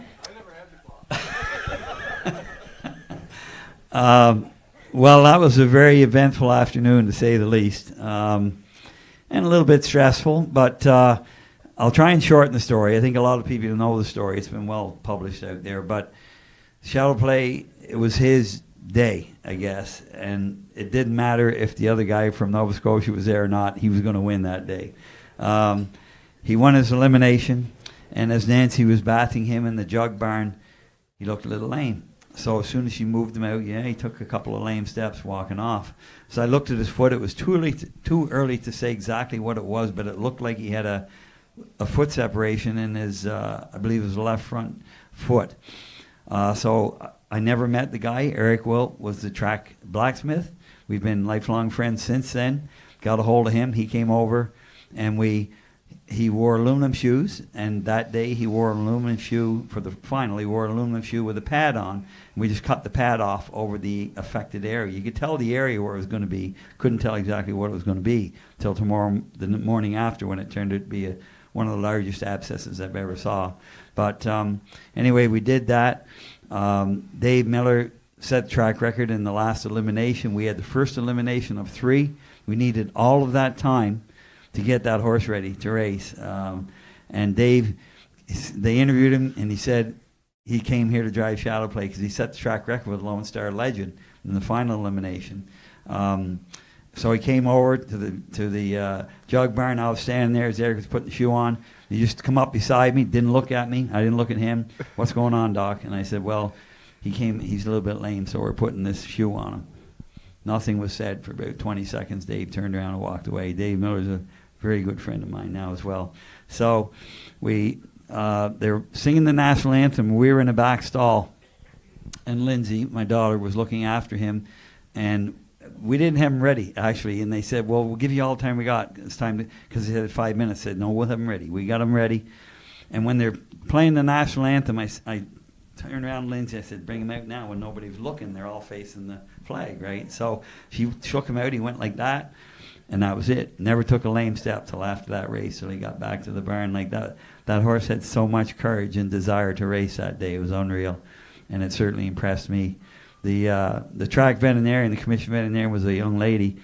And we walked him to the paddock. He's number 1. The only time in his career he drew the rail in 45 starts was that day when 3 elimination winners got to draw 1, 2, or 3.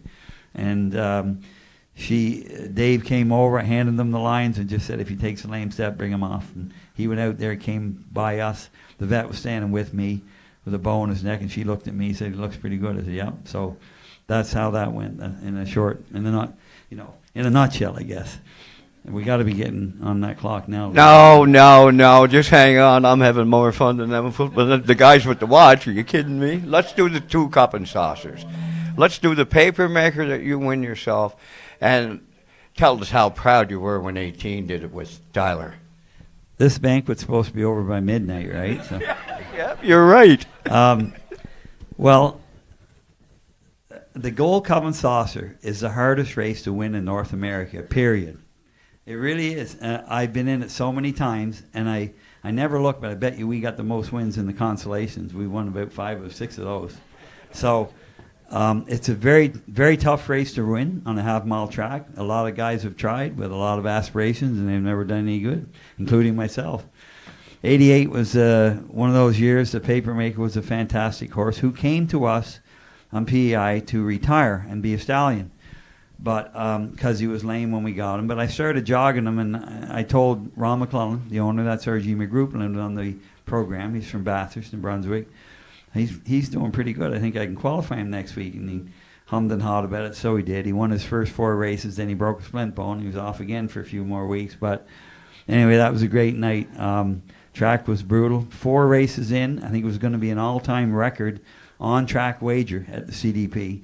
And those first 4 races, it was, I don't remember the amount, maybe Lee would know, but it was going to be a lot of money. And then the heavens opened up, and we were glad because that horse raced really well in the mud, never lost in the mud. And that was another one of them. And Mike McDonald, poor old Mike driving gimbal, he was going down the backstretch. He was out about 4 wide. So there's plenty of room to go up the hub rail, and I hummed and hawed about it, but Soupy Campbell was right behind me with Maple Grove Shadow, chestnut horse. And I saw his nose coming. I said, hell, I'm going too. So that's how it went. It worked out really well. So I have 3 rings. I don't wear rings because I got damaged one time doing veterinary work with a ring on. But the Gold Cup and Saucer ring is still one of my prized possessions. I have the little brown jug ring and the one from the Hall of Fame there last year, whenever that was. And anyway, in 2012, that win with Tyler, that brought the family together. I remember Nick Oates was doing an interview, wanted to know if 18 was going to get around the first turn, and that was going around the track at the time. I said to Tyler, I said, you just wind that horse off the gate, he'll get around the turn, don't worry. But it was a great night. It was good for Tyler, it was good for everybody. So we had a few little family problems then, so that brought us all together for sure. So the Gold Cup and Saucer is still, for me, a very special event, and it's one that I'd like to win again. So maybe we'll try again next year. Listen, you got all kinds of stock in the barn, big fella. You can bring one of them down anytime. Yeah, I know, but I have 35 partners now, and there's usually I shut this thing off. There's usually about 5, 6 partners of each horse, and they don't all agree sometimes. So I go with the flow, but we'll try again sometime for sure. I have the only 4-year-old I have this year is Prince Hal Hanover, and he can get around the half good. He won at Northfield last year. Trains on the half all summer for the last 2 seasons as well. So see what we can do. Okay, I got one more. It's the final. So Ian Moore's talking retirement, I hear that. Along comes this colt by the name of Bo Jankel. So you can't retire after this fella gets doing what he does. Tell us a little Bo Jangles. Well, Bojangles has certainly been a horse of a lifetime for me, and people constantly ask me, is he the best horse you ever had? Well, yes, but it is hard to compare horses from different eras. Like the Papermaker, horses like that, how would they do in today's world with the new equipment, the bikes, the shoes, the veterinary expertise, and so on, all the tracks, So it is hard to compare, but yeah, he's a special horse. Never really showed us that until I qualified him. The first time I qualified him last spring at Mohawk in June. He trained down well, but we had 3 sets of colts, and he was always in the last set. And then in April, he came up to the second set. I grouped them by ability. I tried to. And then before the April was over, before we shipped north, he was in the top set. But I had a Century Pharaoh colt that unfortunately got hurt. He could beat him anytime he wanted. And another Pappy Rob colt called Dad, who could also give him a good run too. So, he trained good. He's a real nice colt, but didn't really show it till he saw the starting gate in the qualifying race, and it all went from there. and it's been a tremendous run. We've enjoyed every bit of it. Obviously, the pressure is going to be on this year, so, and that's why I stuck around for another year. But one of these years soon, we're hoping to move back home. We have a house here in Brackley. It's the only place we own in Canada, and yeah, so got to get home. But Bojangles is keeping us going for now, and I hope we have some luck with them again this year. It's going to be a lot tougher for sure. Ladies and gentlemen, give it up for Hall of Famer Doc Moore.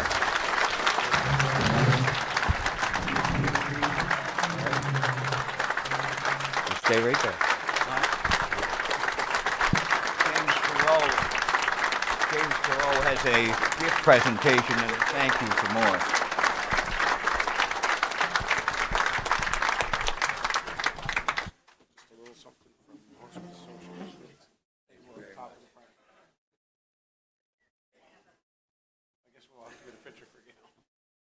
Photographer who do.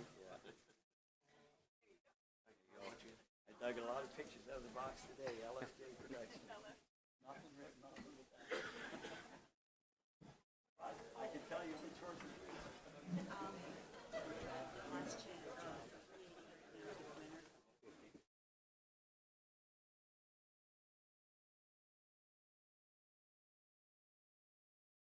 Right now, we're at the final call for the 50-50. You can get those tickets at the bar. Now, before we move to our next set of awards, we've been asked to present on behalf of the Atlantic Sire Stakes program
Windermere Sadie.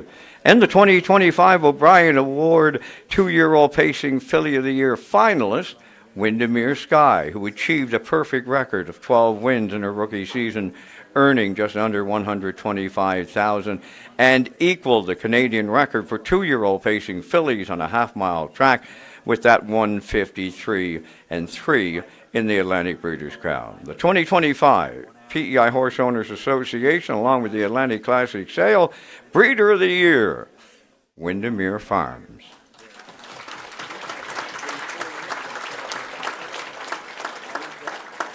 PEI Standard Breeders Association Chair Nick Oakes and Julie Jameson are going to come forward to make that presentation.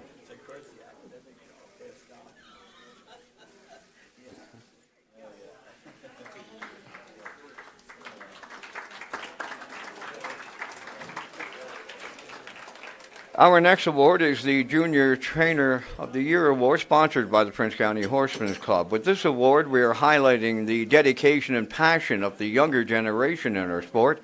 On PEI, we are fortunate to have so many young individuals who are not only enthusiastic about harness racing, but are also taking active roles in learning the skills and responsibilities of training horses.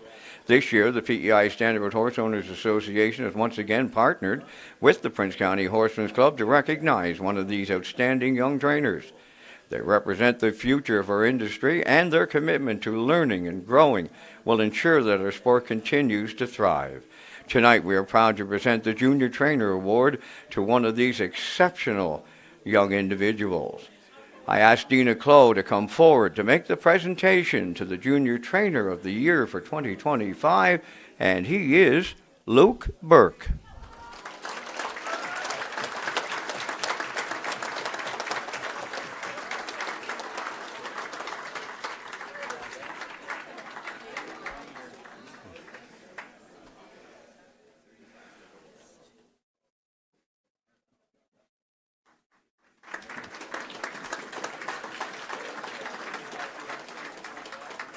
Now we're up to Grooms of the Year, sponsored by Stogies. Tonight we recognize two individuals who consistently go above and beyond in their care for the horses.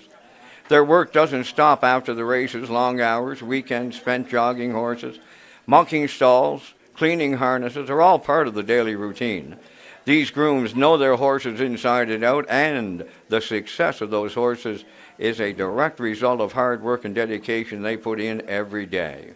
This year's male and female Grooms of the Year are Elijah Merritt and Joanne Power.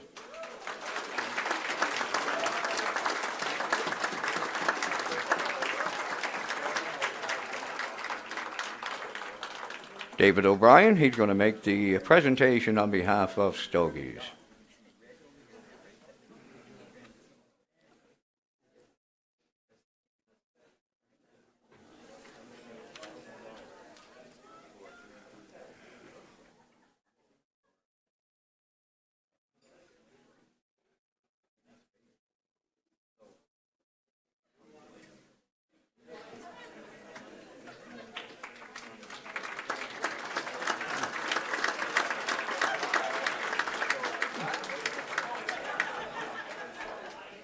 Now we arrive at the Young Guns Driver of the Year, sponsored by Anthony, Mark, and James McDonald. This year's Young Gun Driver of the Year has made a successful jump from the training ranks to the driving colony. His first pari-mutuel win came in just his fourth lifetime start with a mare from his own stable by the name of Lorne Valley Barb. Since then, he's continued to make his mark, and in 2025, with a great start to his driving career with 74 starters, recorded 8 wins, 7 seconds, 5 thirds. The PEI Standardbred Horse Owners Association would like to congratulate Miles Heffernan Jr. on being the 25 Young Guns Driver of the Year. And Freddie McDonald is going to make the presentation.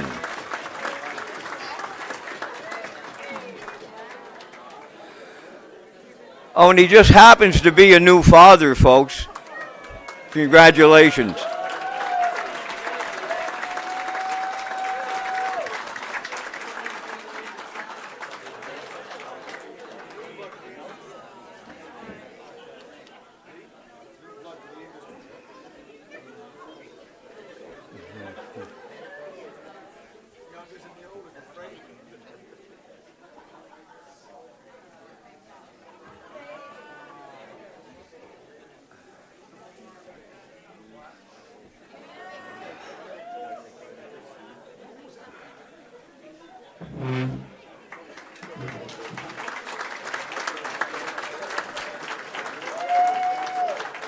Our next two awards are for the leading percentage driver, sponsored by Greenhawk, and the leading dash winning driver, sponsored by the City of Charlottetown. Mayor Brown is going to make this presentation tonight.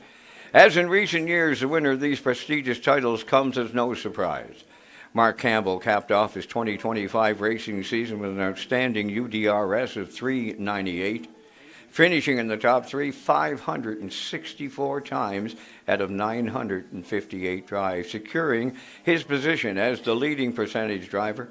In addition, he also claimed the leading dash winning driver, the title with 228 wins from 958 starts, while accumulating purse earnings of over $1 million, the first to do it here in the Maritimes. Mayor Philip Brown, on behalf of the City of Charlottetown, proud to present the award to Mark Campbell.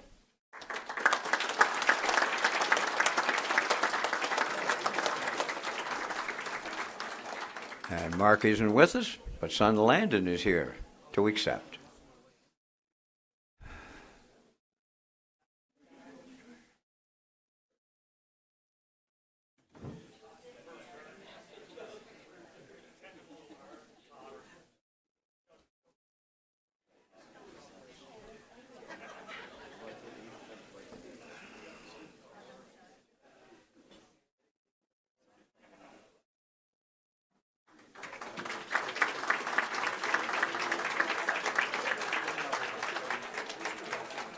Now we have the leading percentage trainer, and it's sponsored by Jack Keenan. Peter Smith is going to make the presentation.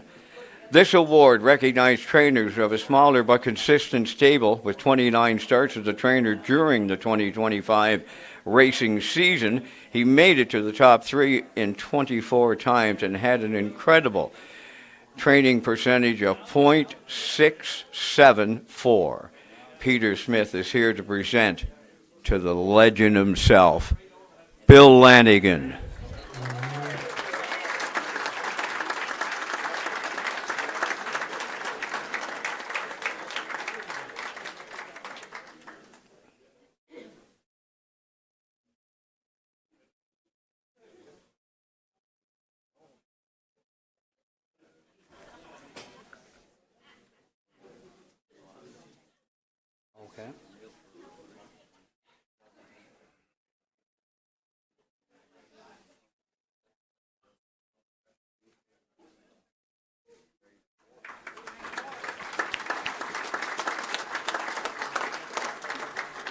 Okay, folks, time now for the 50-50 money. It's $425, and the number's A, 975-7086. 975-7086 for $425.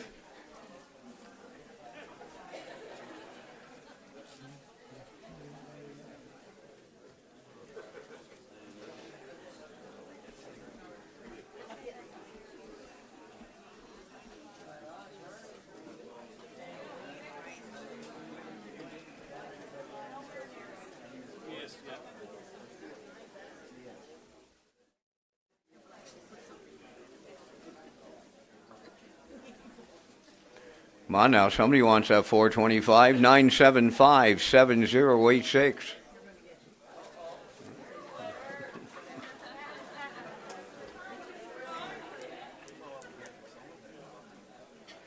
Okay, we have 3 Bojangle hats, and the winning numbers are going to be part of your 50-50 tickets. The first one, they all start with A. The first one for the Bojangles hat is 969-6926. 969-6926. The second one for the hat, 543-9704. 543-9704. And the third one for the hat, 667-3719. 667-3719.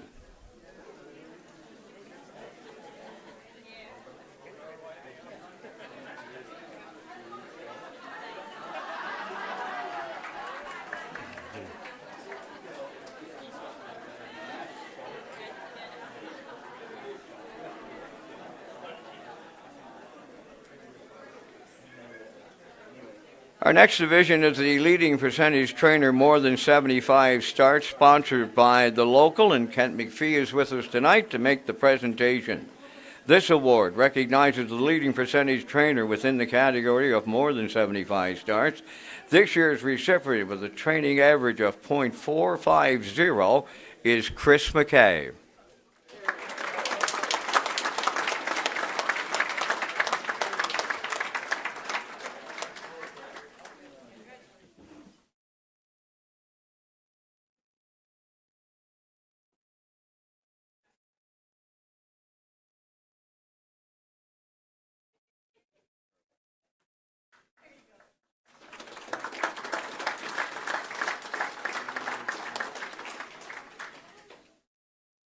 Now we're at the leading dash winning trainer, sponsored by Premier Mortgage, Mike May, and Mike's with us tonight to make the presentation. During the past racing season, her horses made an impressive 73 trips to the winner's circle at Red Shores from 323 starts, solidifying her position as the winningest female trainer in Atlantic Canadian harness racing history, and she is Jennifer Doyle.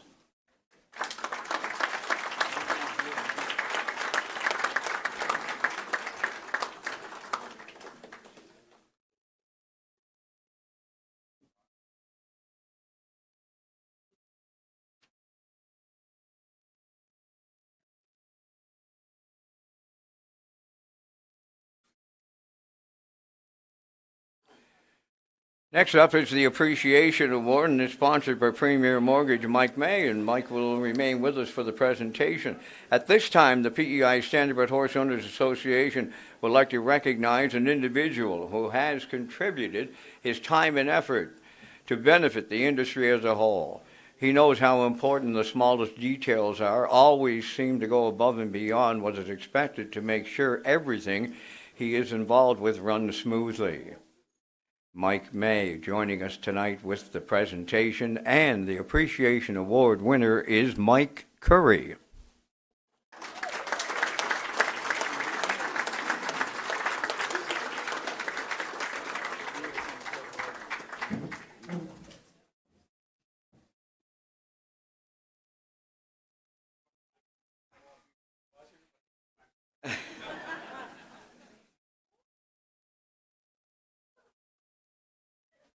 Next up, the PEI Standardbred Horse Owners Association Owner of the Year. Our next award recognizes the important role that owners play in harness racing industry here on Prince Edward Island. Individual owners and ownership groups are the heart of harness racing, and without them, the industry could not grow or succeed. The PEI Standardbred Horse Owners Association is proud to recognize Josh McDonald as Owner of the Year.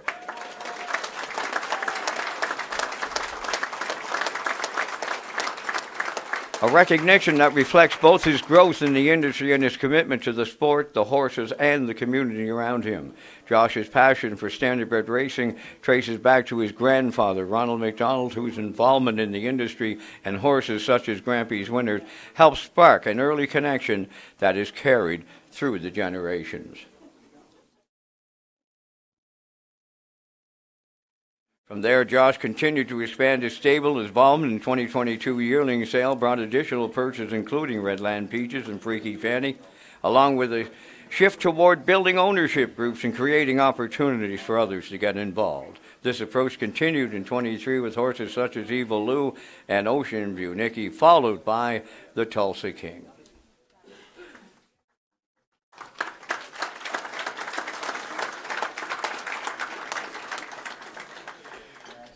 Now we're arriving at the Arnold Week Sportsmanship Award. Tonight we recognize someone who means a great deal to the standardbred community. Kind, hard-working, and truly a team-oriented. He shows up each race day with a positive attitude that lifts everyone around him. He is generous with his praise, quick to encourage others, and always willing to help. Raised on a rural PEI farm, his passion for the horses began early, jogging homebreds along country roads before building a well-rounded career in the industry. From training racehorses and developing young stock to working hands-on with stallions during the early days of artificial breeding on the island and became known as a knowledgeable and dependable horseman. His ability with horses is matched by his calm presence in any situation. When a group of yearlings broke loose onto the highway near West River Causeway, he haltered to and led the rest safely home. At the Atlantic Veterinary College, he confidently led a live breeding demonstration showcasing both his professionalism and the trust between horse and handler. But what truly sets him apart is his willingness to show up for others, no matter the time or the circumstance. A senior owner of an aged racehorse kept him at her home after he retired. He was having lameness problems in one front foot, and that was not responding to the treatment. She contacted our recipient and asked him if he would have some time someday in his busy schedule to come and have a look at him. His answer was, "How about now?" He went over and after checking out the problem, made a couple of adjustments, gave her a couple of suggestions that improved the situation.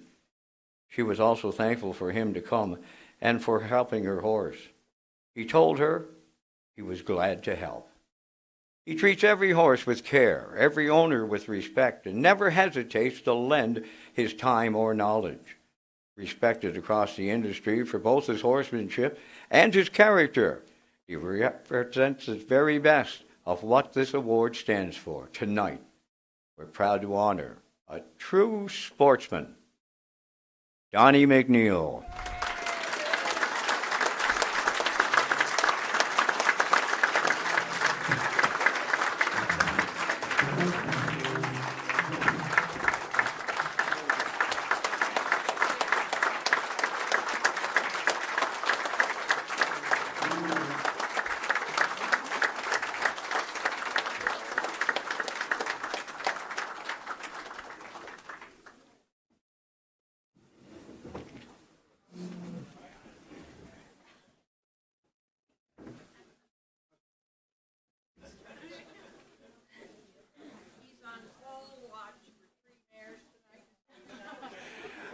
On full watch for 3 mares tonight. Thanks, Joy.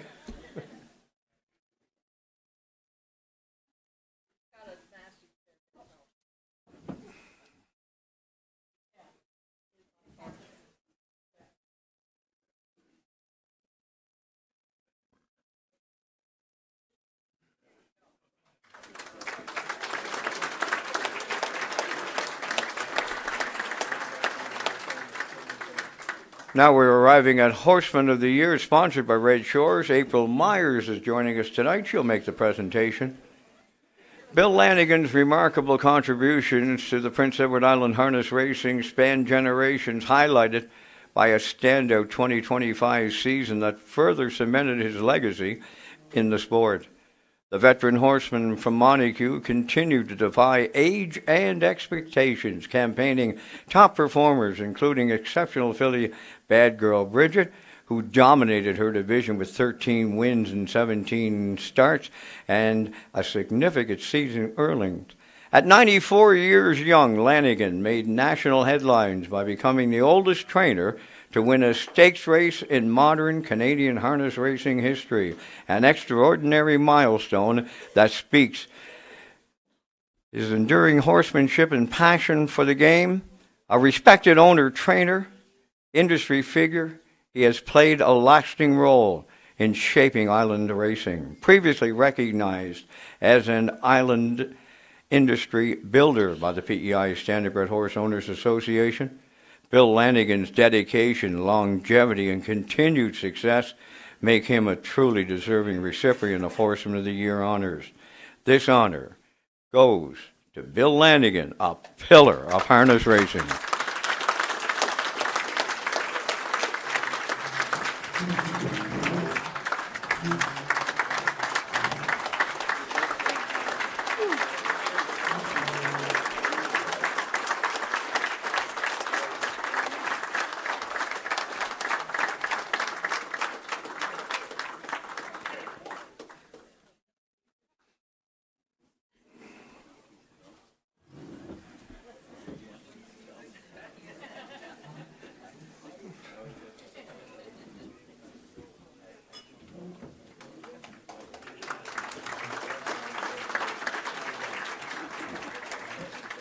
Now it's Horsewoman of the Year, sponsored by Hot 105.5 and Ocean 100. And Jennifer Evans is with us tonight. She's going to make the presentation.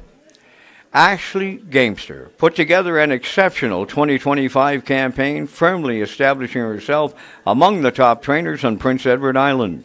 From her stable, she recorded 347 starts on the season, producing an impressive 55 wins and over $350,000 in earnings, numbers that reflect both consistency and depth across her roster.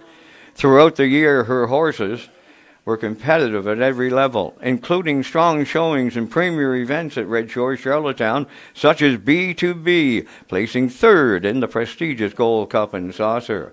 Fight Song, a competitive contender in the open trot week after week, and lots of 2- and 3-year-olds competing in the stakes programs.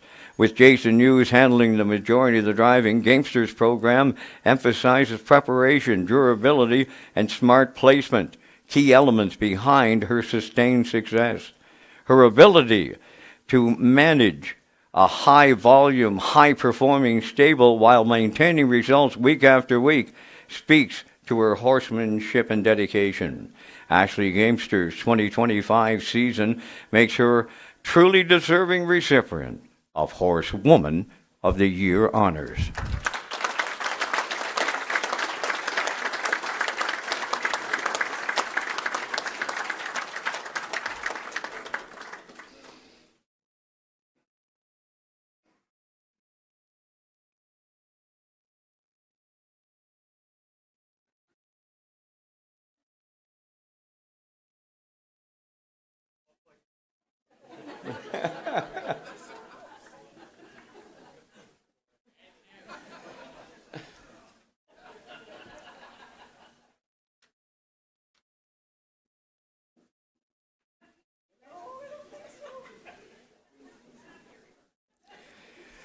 Now we're arriving at the Kent Oaks Harness Racing Industry Builders, sponsored by the PEI Harness Racing Industry Association and the PEI Standardbred Horse Owners Association. These are the people that have helped to build and grow our sport. Some of their names are instantly recognizable, while others may not be as familiar, but all have contributed to our long and distinguished harness racing history. These individuals have committed their lives to the industry in so many ways. Harness racing in this province will continue to grow brick by brick as a direct result of our past, present, and future builders. Once again this year, we are recognizing people in our industry through the Kent Oaks Harness Racing Industry Builders Award. These individuals have all contributed in their own way to our long and distinguished harness racing history. The names of the industry builders that are recognized each year will be permanently on display at Red Shore, Charlottetown upper level. The PEI Standardbred Horse Owners Association thanks Red Shores for their cooperation in providing a permanent home to display our harness racing industry builders for all to view. Those honored here tonight as harness racing industry builders come from interesting and varied backgrounds. Some from urban areas, others from rural. Some excel at developing young horses, while others have a knack for developing age or older horses that just needed a second chance. And then there are those who have taken up the task of helping the business side of the industry. All are needed, past and present, in order for our industry to grow. As I read out the brief background on each of this year's recipients, I ask if you could come forward to receive your award. After several years of boarding standardbred horses for local clients, this breeder acquired a broodmare named Heather Candido, who became a cornerstone of his breeding program, producing 9 foals during her tenure at the farm. The most accomplished offspring of Heather Candido was Accelerated Force, a gelding by force of life who amassed earnings exceeding $100,000, secured 16 wins over a 61-race career. In 2009, a filly from Yankee Cashmere, sired by Articulator, was named Independent Gal. Retained for training under the care of Earl Watts, Independent Gal recorded 6 victories from 27 starts before transferring to the broodmare duties, ultimately producing 8 foals, 7 of whom collectively earned over $500,000. Among them, Red Dirt Flash stood out as the highest-selling yearling from the farm, bringing $45,000 at the 21 Atlantic Classic sale. Adopting the Red Dirt prefix in 2013, the breeder sold his final yearling, Red Dirt Legacy, at the 2023 Atlantic Yearling Classic sale. Other notable broodmares at the Red Dirt operation include Cheetah Royal Bella, Oh Do Ya, and Hair Trap. Distinguished horses raised at the North Wilshire Farm comprise of Rakara's Son, the 2008 PEI Standardbred Horse Owners Association Horse of the Year. She's a Royal Cowgirl, the 2016 PEI Standardbred Horse Owners Association 2-year-old Pacing Filly of the Year. And a Red Dirt Boomer, the 2019 3-year-old Colts Atlantic Breeders' Crown winner. It is with great pleasure that we present the Kent Oaks Industry Builder Award to Lowell Balderson. Minister Burge and James Perot are going to make presentations.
Our next honoree is known primarily as the last member of the Hall of Fame family that proudly included renowned driver and horseman Joe, as well as his father Claude, who was a successful horseman here on PEI for many years as well. He became an avid race fan early on in life, having grown up on Kensington Road, just a stone's throw from the Charlottetown Driving Park. After a lifetime as a chartered accountant, he moved on to the provincial government, working directly with Premier at the time, Pat Binns. In his quiet provincial government, on his quiet ways, he always made sure harness racing was brought to the foreground.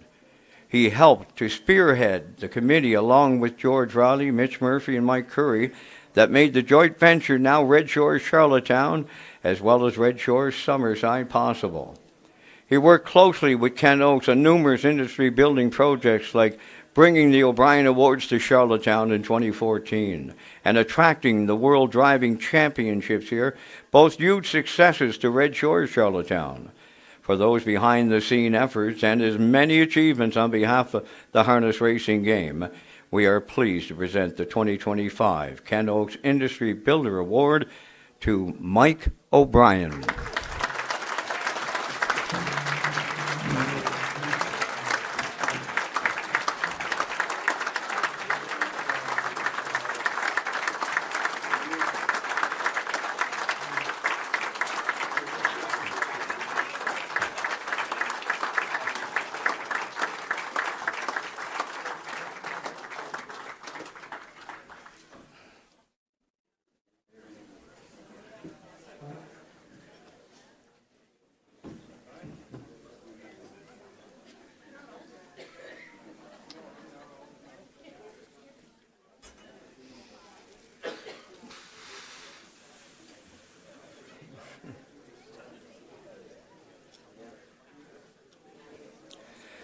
Our final inductee is the most deserving recipient of the Ken Oaks Builders Award. He ventured into the race game in the early 1960s.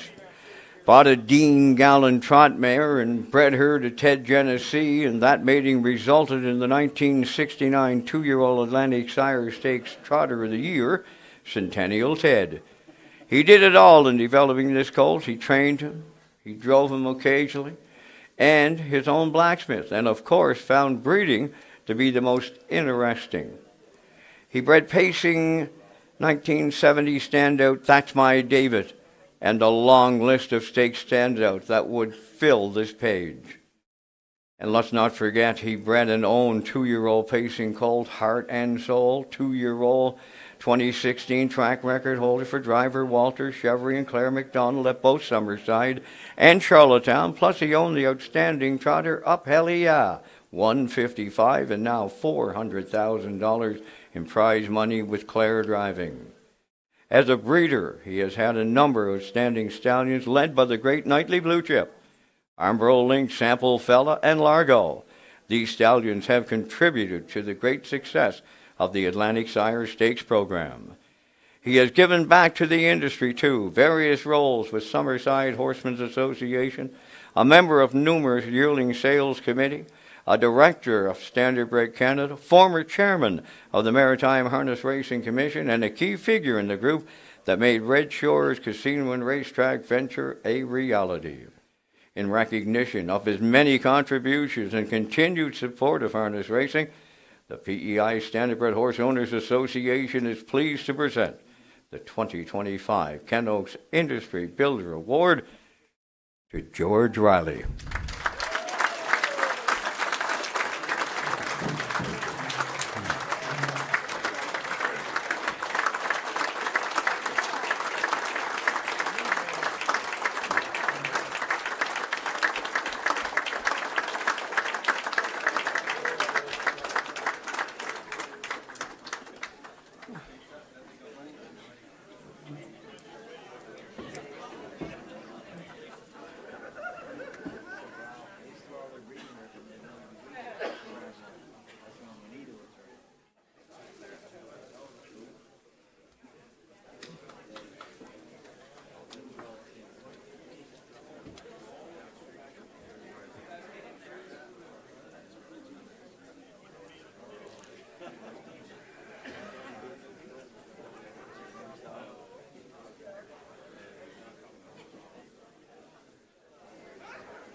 Tonight, ladies and gentlemen, the PEI Standardbred Horse Owners Association has a special recognition award, and President James Perot is going to make this presentation. Mickey Shan N delivered one of the most remarkable seasons in Atlantic Canadian harness racing history in 2025, etching his name into the record books at Red Shore, Charlottetown. The New Zealand-bred son of Always Be Mickey arrived on Prince Edward Island mid-season and quickly proved dominant, going undefeated in his island starts while capturing premier events including the Governor's Plate, the prestigious Gold Cup and Saucer. In a historic performance on October 12th, he paced a blistering 149 4 mile in the Premier's Cup, becoming the first horse in Atlantic Canada to break the 150 barrier and setting a new all-age track record. Driven by Corey McPherson and trained by Chris McKay, Mickey Shan and speed consistently and dominance captivated fans and elevated the standard of racing on PEI. His record-setting performance stands as a defining moment in the 25 season and a milestone achievement in the rich history of harness racing. Ladies and gentlemen, the PEI Standardbred Horse Owners Association with the Special Recognition Award to Mickey Shannon.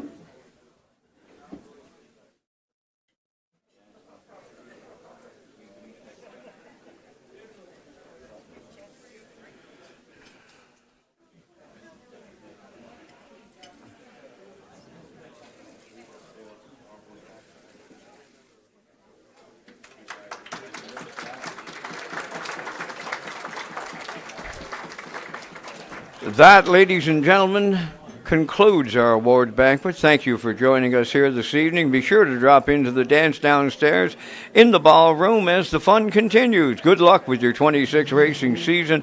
We look forward to seeing you at the track. Thank you so much, folks.